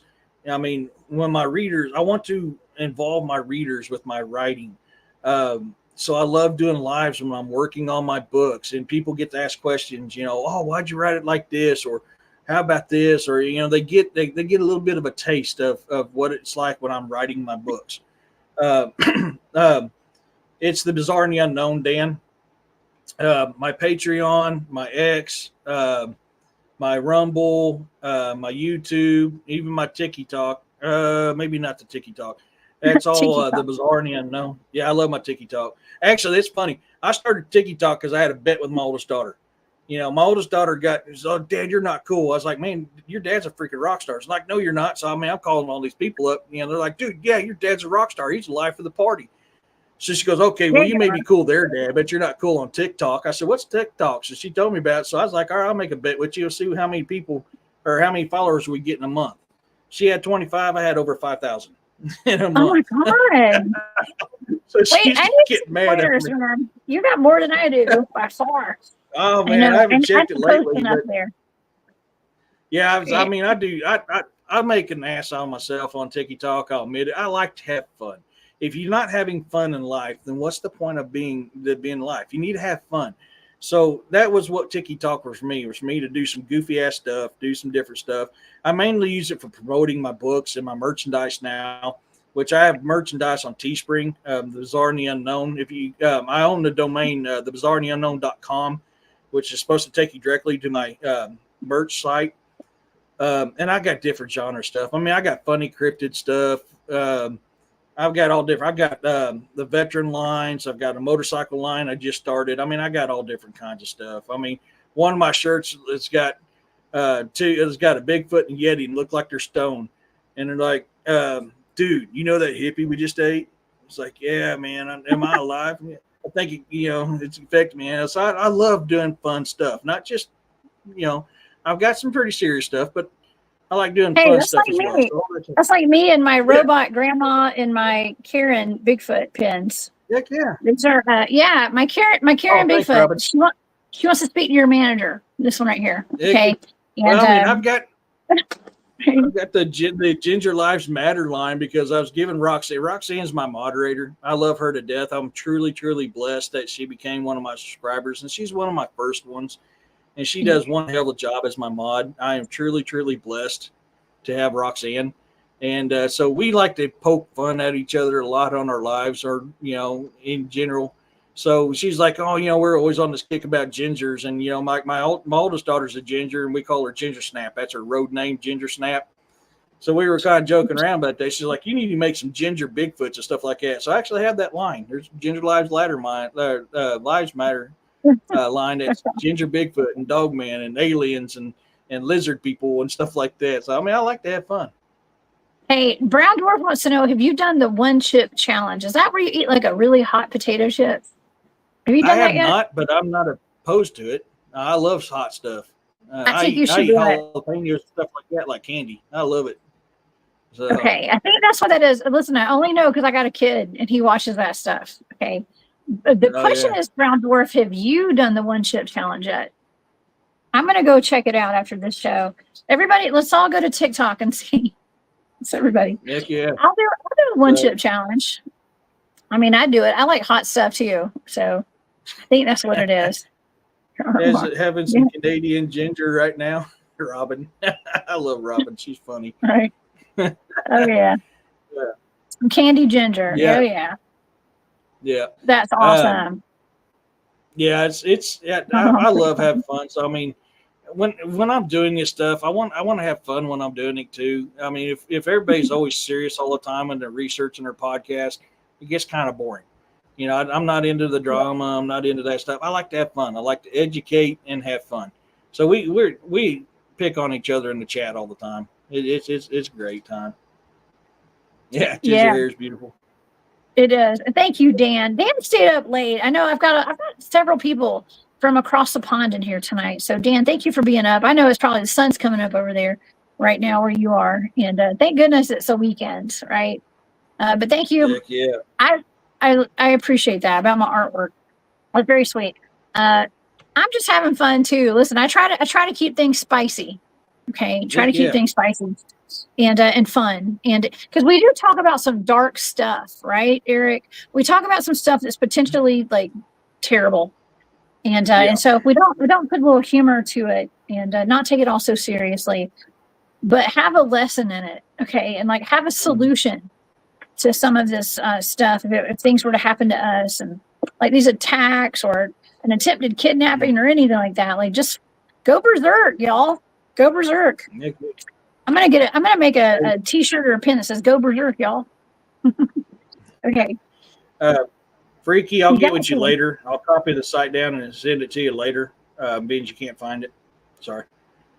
Oh, thank you, Dan. You're awesome too, buddy. I appreciate you. No, I mean, I loved it. I've had encounters with paranormal since I was 3, supernatural since I was 9, cryptid since I was 12, and I've experienced all this stuff all over the world. One of the very most haunted places I've ever been is Hawaii. Y'all want some paranormal activity? Get your butts over to Hawaii, both paranormal and supernatural. Remember one thing: when the firewalkers come down, do not stare at them. Lay on the ground, act dead. Do not stare at them. They are an entity that can and will kill you. Remember that. I need to cover that. You've done a show on it? Okay.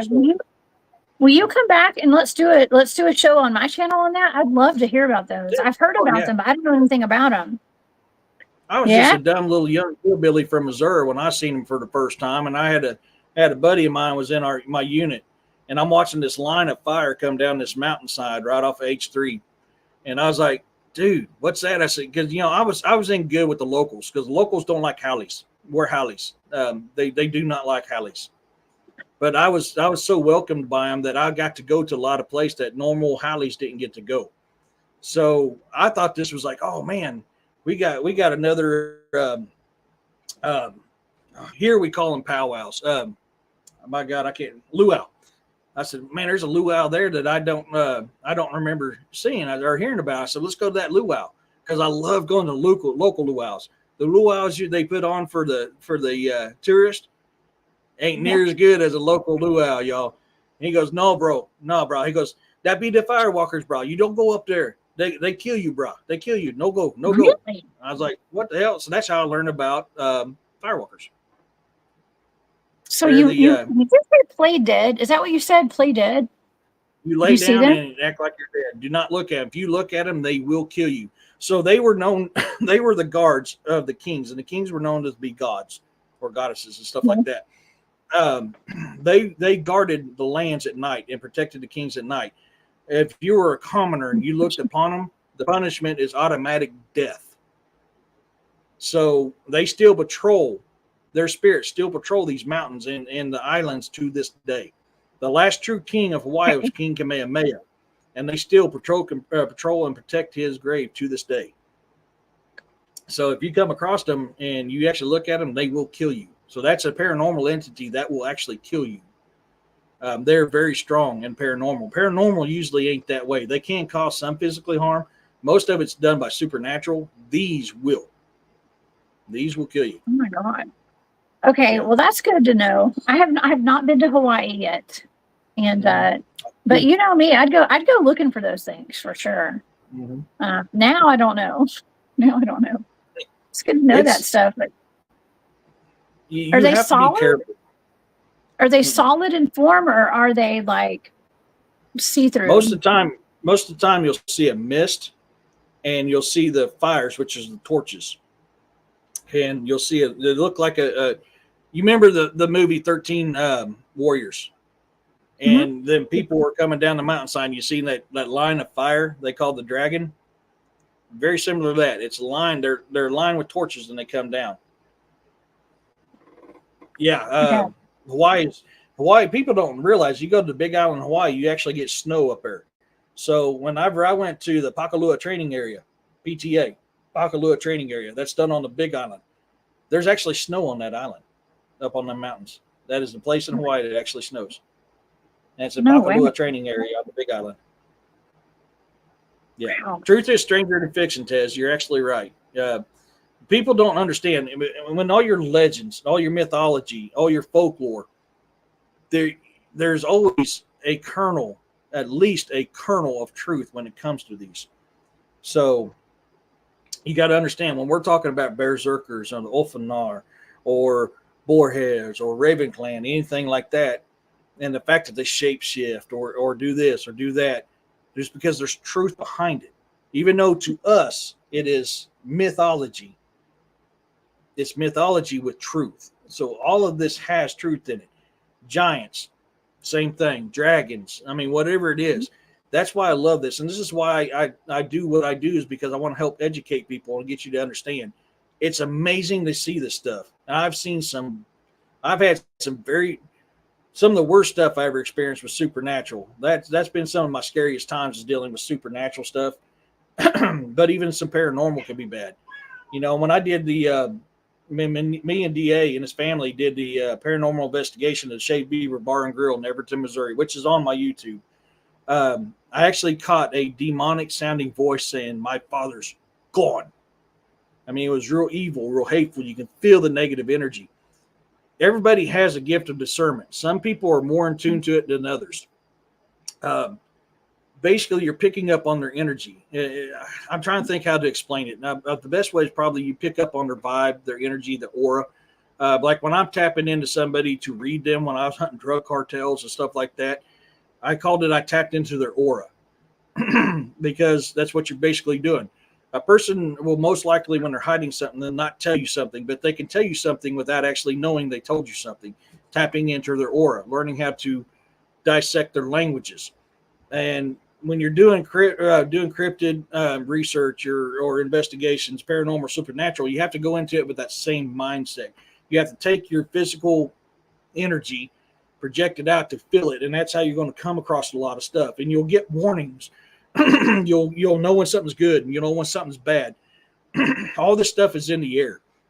Old Native American proverb is, when you're out hunting, your thoughts are like arrows that soar across an open field, and the animals can pick up on it. So when you're hunting, you don't think about, hey, I want to get this big buck. You're just going, hey, look at that pretty butterfly. You're most likely going to get something when you do that versus thinking, hey, I want to kill this big buck.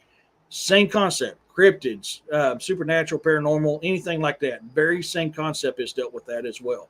So that's something to take in mind. So pay attention to your vibes. Pay attention to your energy, because that's going to be the determination if you come out okay or you're coming out jacked up.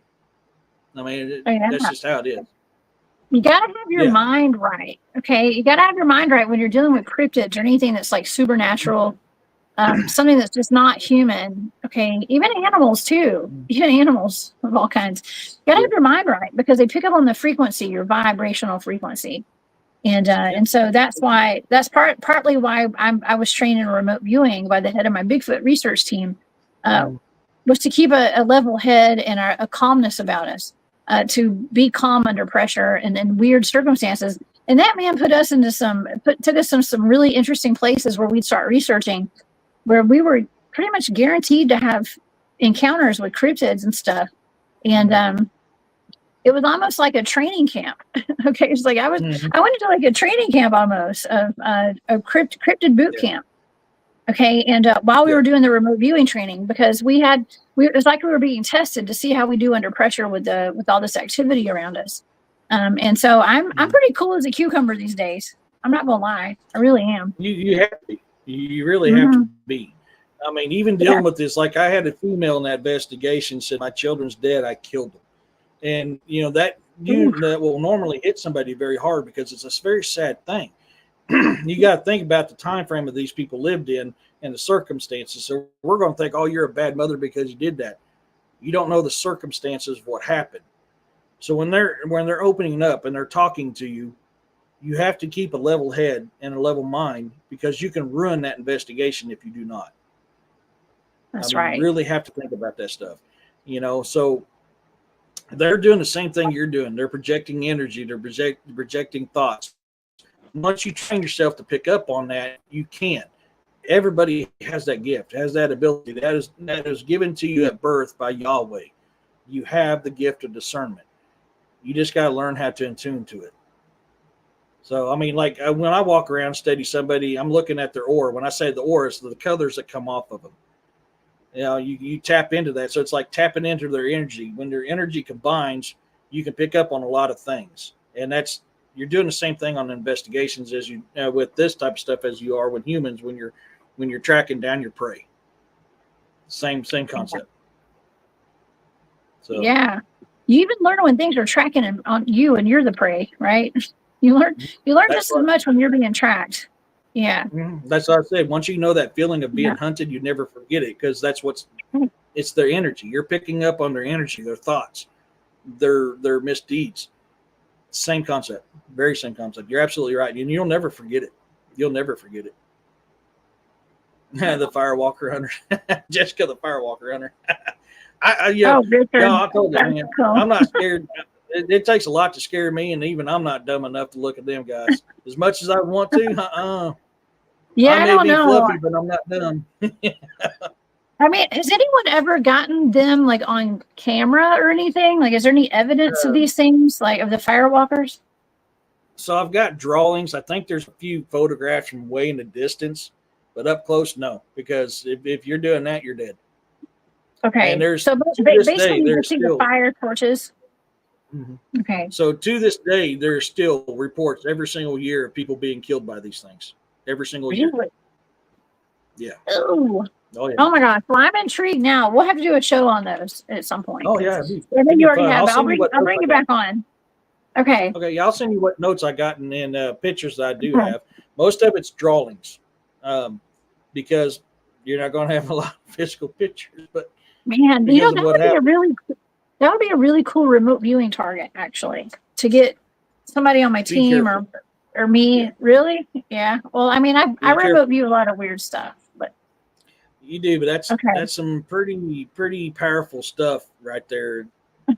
You know, I don't know much about. You know, we've had this talk. I don't know much about remote viewing. Yeah, I just know, Yeah. you know, the men that stare at goats type stuff in the military. That's about my extent of it. And I've been learning from you and Linda Eastburn quite a bit.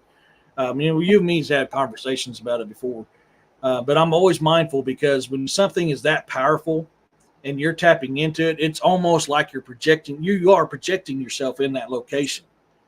Right. They can harm you even in the spirit just as well as they can in the flesh as well.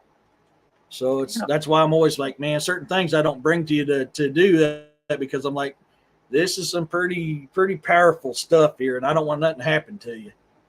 Yeah. So that's why I'm like, nah, I'll do my own research. We'll keep that out of that aspect because I don't want nothing to happen. Fair enough. Fair enough. Yeah, I know how to protect myself, but I understand too, and I appreciate that. Yeah. Puck elf. Yeah, Draugr are. So that's interesting. I actually did a show about vampires and zombies, and Draugrs are classified in both of them categories. Draugrs they're vicious. In Saga Grimson Book 1, the beginning, Draugr is what makes Grimson become Grimson, and I wrote it in there because of what their abilities are. So yeah, Draugr are very, very interesting creatures. Very mean. Oh my God, Draugrs is something you don't want to mess with. Revenant, exactly. Wow. Very Revenant. Yep. What is Revenant? What is that? So zombie vampire? Back from the dead. Yeah, you come back from the dead. Yeah. Wow. Vampires are known to be that way. Zombies are. Yeah, I've done shows on both of those because I love that type of stuff. And because of the mythology behind the Draugr is why I put that in my first book, because I think it's very important. Oh, wow.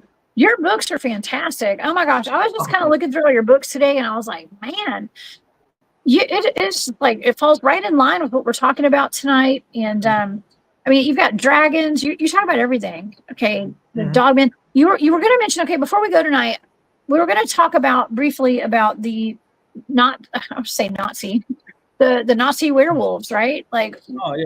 Do you want to talk about that before we go tonight? Yeah, my book, The Vaingerian Guard, Book 1, is House of Battle. It's a prequel off my books, The Saga of Grimsons.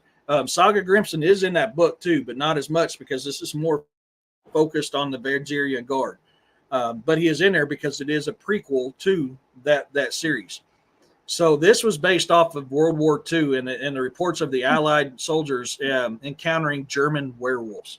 So Hitler and Himmler had captured a werewolf and was transforming regular soldiers into the super soldier program known as the German werewolves through the bites and stuff like this.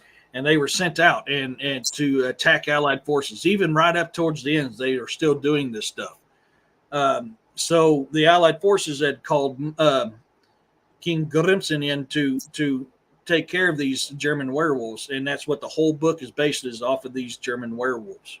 The fact that they transform, there's transform scenes. I get in detail about how they transform. You know, blood and flesh dripping off of them after they transform from human to werewolf. I mean, I go very in depth on that aspect of it. The pack-like mentality of the werewolves, everything. You always got an alpha male and all this. I mean, the breeding, everything is based off of that. And sadly, there's some parts in that book that I wrote.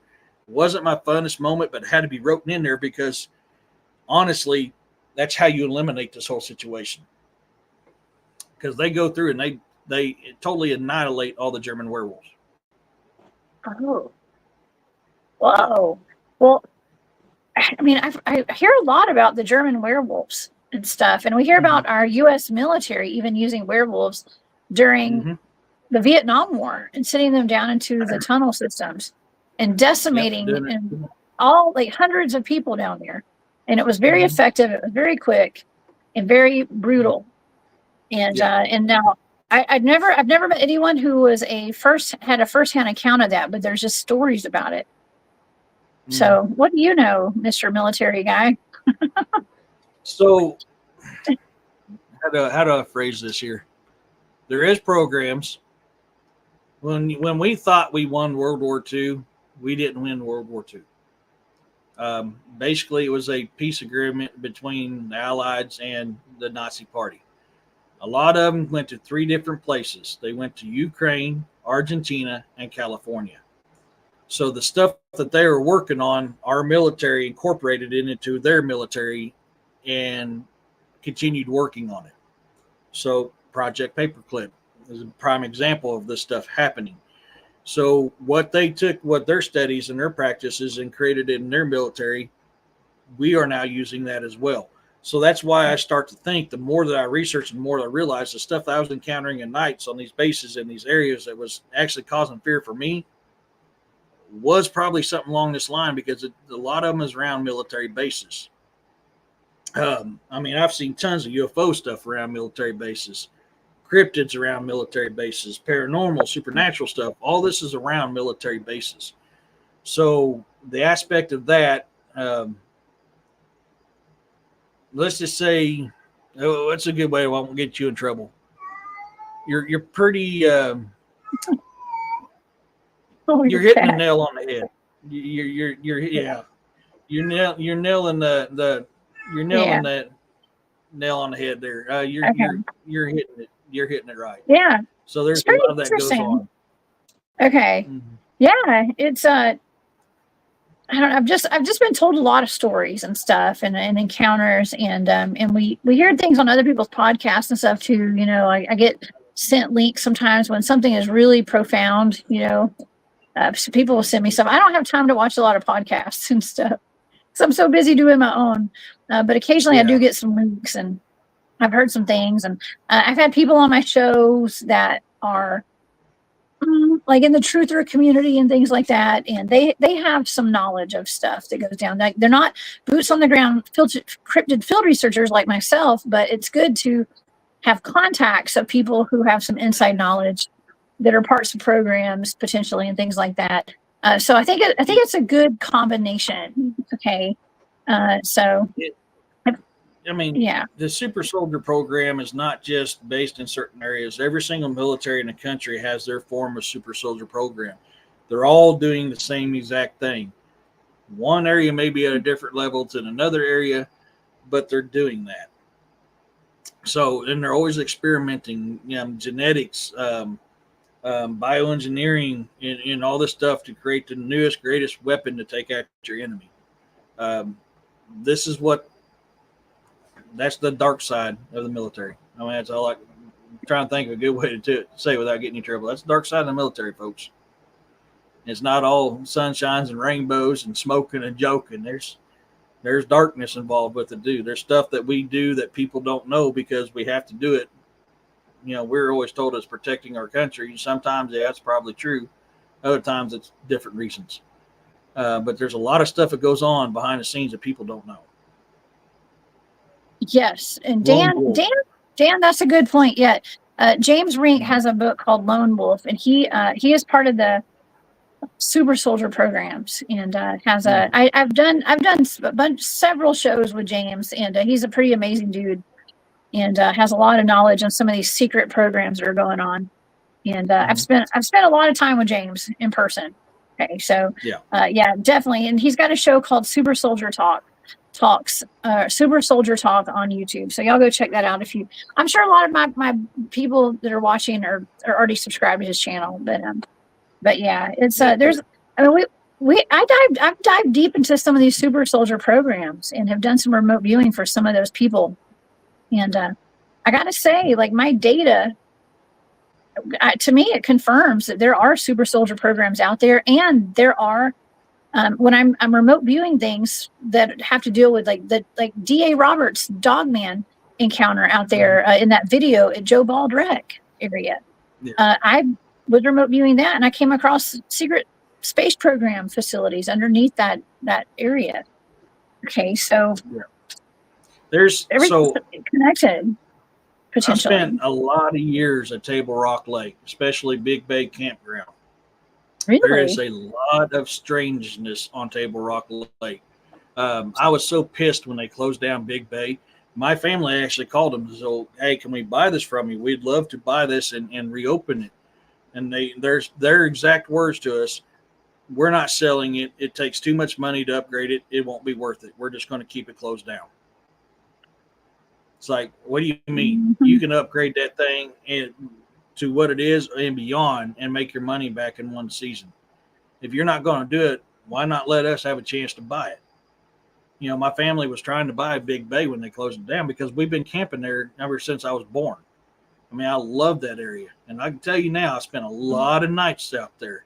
There is a lot of strange shit that happens on Table Rock Lake and around Shell Knob, Missouri, the Big Bay area. I've got Ken that lives down there too. Oh, yeah. Well, that's right, because you guys are both in Missouri. Okay, that's in Missouri. And you guys have, what is that, the St. Louis Arch, too? And some people say that that's a portal. Some people say that there was actually a sighting there where a dog man was unalived by someone there underneath that arch. Have you heard that?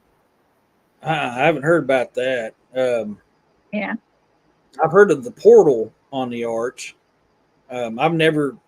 I haven't dug into that really because I'm kind of like, that is a possibility. But there's just not enough evidence for me to come out and say, yeah, that's what happened. A lot of things people don't understand about portals. Portals ain't just, I'm going to walk in there and walk to the other side. No, there's a reason why our ancient ancestors said you have to have a certain key that's tied to that frequency of that portal. Otherwise you get unalived. That's why they had certain amulets, or they had certain necklaces, or they had certain staffs, or certain little carrying things with them. You had to have that key to go through that portal, or you get unalived. That's just, read ancient history. It talks about it. People don't realize there's more than one Bermuda Triangle. There's actually 12 of them across the world. And I've done a show on this as well. There's 6 above the equator, 6 below the equator. They're all in one line, except for North Pole and South Pole. Inlu from the Anunnaki used these to transport around the world to teach people how to build pyramids, how to make structures and fires and stuff like this. He talks about using these things. The Native Americans will tell you, yes, you have portals that we can use, but you got to have a certain amulet or something. You had to have the key to the frequency of that portal. Otherwise, sorry, man. It's pushing up daisy time. I hate to, I'm trying to think of a polite way to put it instead of my old Marine grunt NCO ways. It's just time to push up daisies. So, I mean, is it because your body can't hold that frequency? Is that what that? So it would just, okay. That's why they're in all those pictures of the ancient Sumerians are holding the purse. Or they got like Egyptians, you got the staff, you got the amulet. Native Americans, you'll see them wearing special little necklaces that's got an amulet on it. You study a lot of this ancient culture when they're dealing with these portals. Portals are pure energy. We are set to the frequency and the energy of Mother Earth. Anything above it or below it affects us. Portals is the same way. So if you don't have that key that's fit to that energy of that portal, you push up daisies. Wow. Okay, do you remember? Okay, you and I talked about this a while back. Mm-hmm. I had done that remote viewing session with the grave digging dogmen out of Ohio, and in that data, I wrote. You had said something in my chat that night because part of my data included a key. It was digging for a key, and it was either burying a key or it was digging up a key. And you're the one that told me about the portal keys. Mm-hmm. And so if there could be some kind of connection with dogman keys and portals and all that kind of stuff too, because there was no body where that dogman was digging. It was looking you for gotta a consider. key. Yeah, you gotta consider. I mean, dogmen are ancient creatures. They were here longer before humans were. They know about this type of stuff more than we will. You know, and people say, "Well, I see a dogman coming out of the portal." Well, I don't necessarily agree with it. If he did, it was accidental and he didn't last long. But there is reports of shamanic type Bigfoot that has the certain amulet that is allowed to that can go through these portals. Medicine men through the Native American culture say the same thing about them. They're known to go through portals too, but they had an amulet that protected them so that they could. This is all through all ancient history. Study all ancient history, and they'll tell you the exact same thing. Now, there's little portals all over, in the sky, in the water, on the ground, whatever. Yes, they're all over. You got your 12 main ones.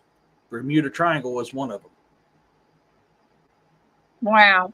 And there's more than just one Bermuda Triangle too. Well, there's more than one Skinwalker Ranch or activity there. There's more than one portal. There's more than one Bigfoot. I mean, they're everywhere. I remember I used to think there was just one Bigfoot, and it was Patty. That was it. No, but there's several different kinds. There's all sorts of types, and I mean, it's just if there's one Bermuda Triangle, or what we consider to be Bermuda Triangle, why wouldn't there be like 10 more, or 1,000 more, or 1,000,000 more? Yeah, I don't know. We got to expand our thinking. I mean, take giants for instance. Anytime you talk about giants, somebody automatically goes to Nephilim. I'm sorry, folks. Nephilim was a type of giant. There were giants on this earth before the Nephilim were on this earth. There was many types of giants. You had cloud eaters, the ones that were miles tall, that their heads were in the clouds. You had a meanwhile from 7 foot up. I mean, technically, I kind of classify Bigfoot as a type of giant because of their height. Can't say for sure that it is. That's just a theory that I got. But there was many different kinds of those, just like there's many different kinds of dragons. There's many different types of ant people or lizard people. I mean, there are different types of this stuff. If you fixate on one and one thing only, you're never going to learn because you're already fixed that this is what it is. When Lilith faced the 7-headed dragon, when it was cast down and was cursing to the heavens, she asked the 7-headed dragon, "Can you bring back the giants like the ones of the Nephilim, the red-haired giants?" She was red-haired. She was a succubus. She's one of the very first vampire reports you'll ever find when you do your history.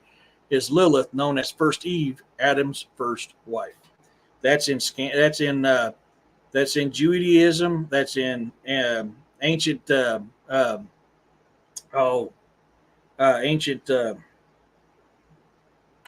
Oh my God, I just forgot that area. Anyways, if you study Judaism came about Samaria, ancient Samaria. The Jews came from Samaria. If you study the Old Testament and you study ancient Sumerians, it's the same. Ancient Sumerians talk about Moses. Ancient Sumerians talk about a great flood. Ancient Sumerians talk about all this stuff. It's all tied together. That's where the Jews came from. They wrote the Torah 2,600 years after the fall of Samaria.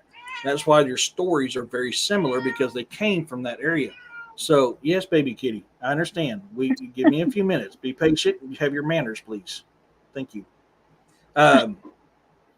So cute. This is all tied together, and so this is why I always tell you, Gilgamesh is a prime example. His friend Gilgamesh was his rival and became friend. I'm brain farting, which actually got pictures of Gilgamesh's tomb with Gilgamesh in it. If you study him, He's a Bigfoot. He was a creature created from the wild, covered in hair, and lived with the creatures of the beast, and it was taken down by the phenomens of a woman. There's plenty reports in Native American history alone of Bigfoots taking women for breeding. All this stuff fits. All this stuff is the same. Study the history. Wow. Yeah, it's older than Sumerian, but Sumerian is the time frame that the area the Jews came from. Anunnaki are some of the oldest. And the planet Nibiru rotates around the Earth every 3,600 years. We're getting around that time frame where it's supposed to come back around, and they're already seeing a planet that's supposed to come within our range. Nibiru, the home of the Anunnaki. Study Anunnaki, they look like angels. Oh yeah. Yeah, it's so wild how so much of this is also connected. Everything we talk about. It is, right? And and I love connecting dots. That's my favorite thing is like connecting dots while we're live on air. Things that I never thought were connected. It's all connected. Yeah. It's all connected. Well, me and William connected the dots a lot with Lilith. I mean, and I did a show on Lilith. Lilith is an interesting subject. I don't know why the feminist movement uses her as a poster child, because she's pure evil. She's a demon, right? She's a succubus. She's a vampire. She lives off the life of unborn and born babies and pregnant mothers about to give birth. My goodness. Land eggs or Nibiru. Yes, you're absolutely right, the girl. Yeah, absolutely right. But she's a succubus. She's the oldest vampire you'll find in recorded history. That's her curse. Wow. Every single day, 100 of her offspring would die. So people don't realize. So Lilith will come to a single man that sleeps alone. Now, one side of the story, she sleeps with them and drains them of their life force. The other side of the story, she sleeps with them and steals their seed. Well, I kind of lean towards that, because she was cursed. Every single day, 100 of her offspring will die. Oh my gosh. If you're stealing your seed, what are you doing? You're getting pregnant. Oh my gosh. She was married to Lucifer, Demon King. Yeah. Wow. When Cain was cast out of the Garden of Eden, he went to the city to find a wife. He found Lilith. Oh. I've not ever really looked into Lilith and stuff. I'm not versed in it. I know I need to. I've been seeing a lot of videos and stuff about it, but I haven't taken that deep dive into that. So, but I will. I need to watch some shows. I saw my buddy Tony Merkel had done a show on it. And I need to look into it more. I know you and William had talked about it before. Yeah, but me and William's done a show on it. I've done a show on it. I'll send you what notes I got. But there's a huge connection between Lilith, red-haired giants, and vampirism. And me and William kind of connected a lot of that stuff. I mean, if you actually study the Rothschilds, Rockefellers, they're all tied back to that type of domain, race, all connected as one.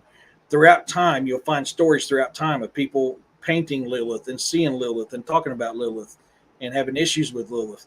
To protect the pregnant mother or the newborn child, you're supposed to put the amulet of the three angels that was sent to capture her, and that will guard your child or your pregnant mother against the wrath of Lilith. Oh my gosh, that's scary. That's a little scary. Okay. Oh my God. A lot of her daughters are succubus as well.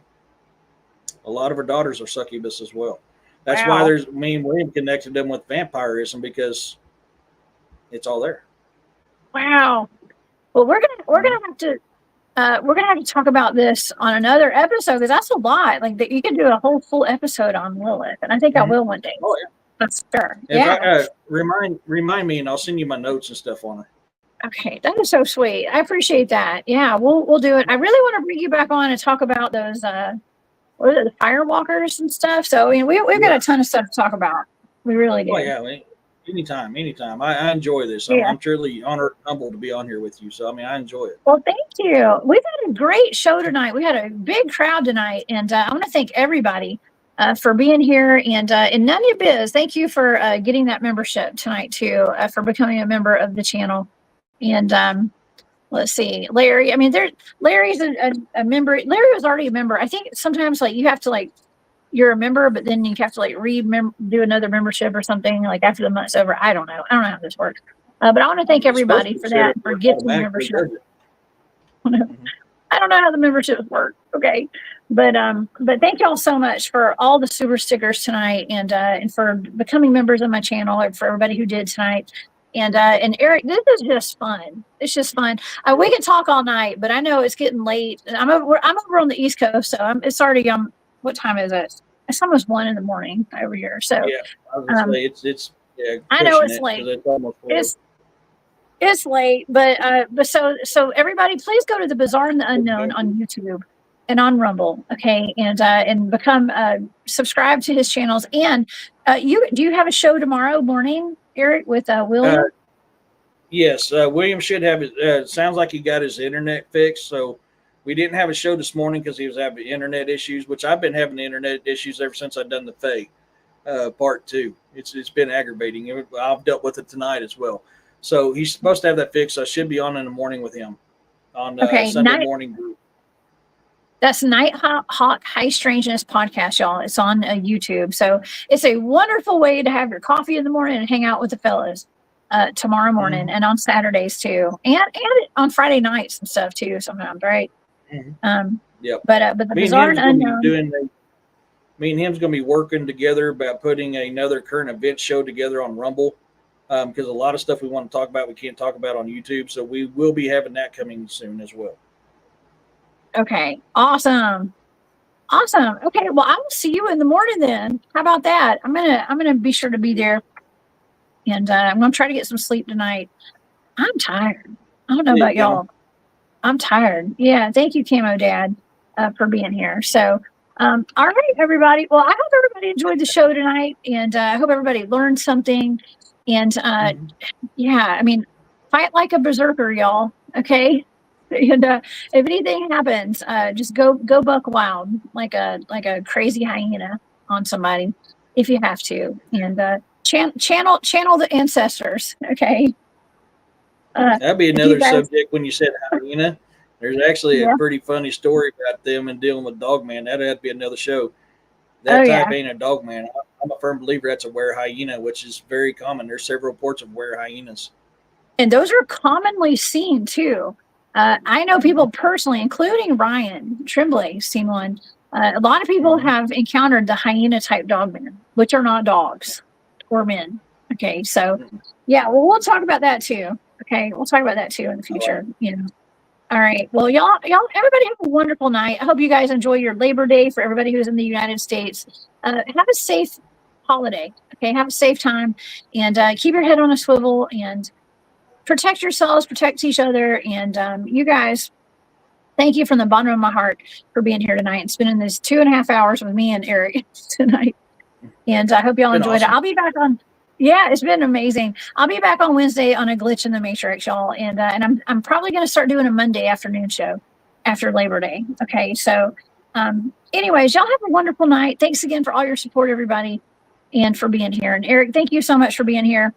We'll see you in the morning over on Nighthawk High Strangeness. All right, everybody, have a great night. We'll see you next time. Bye.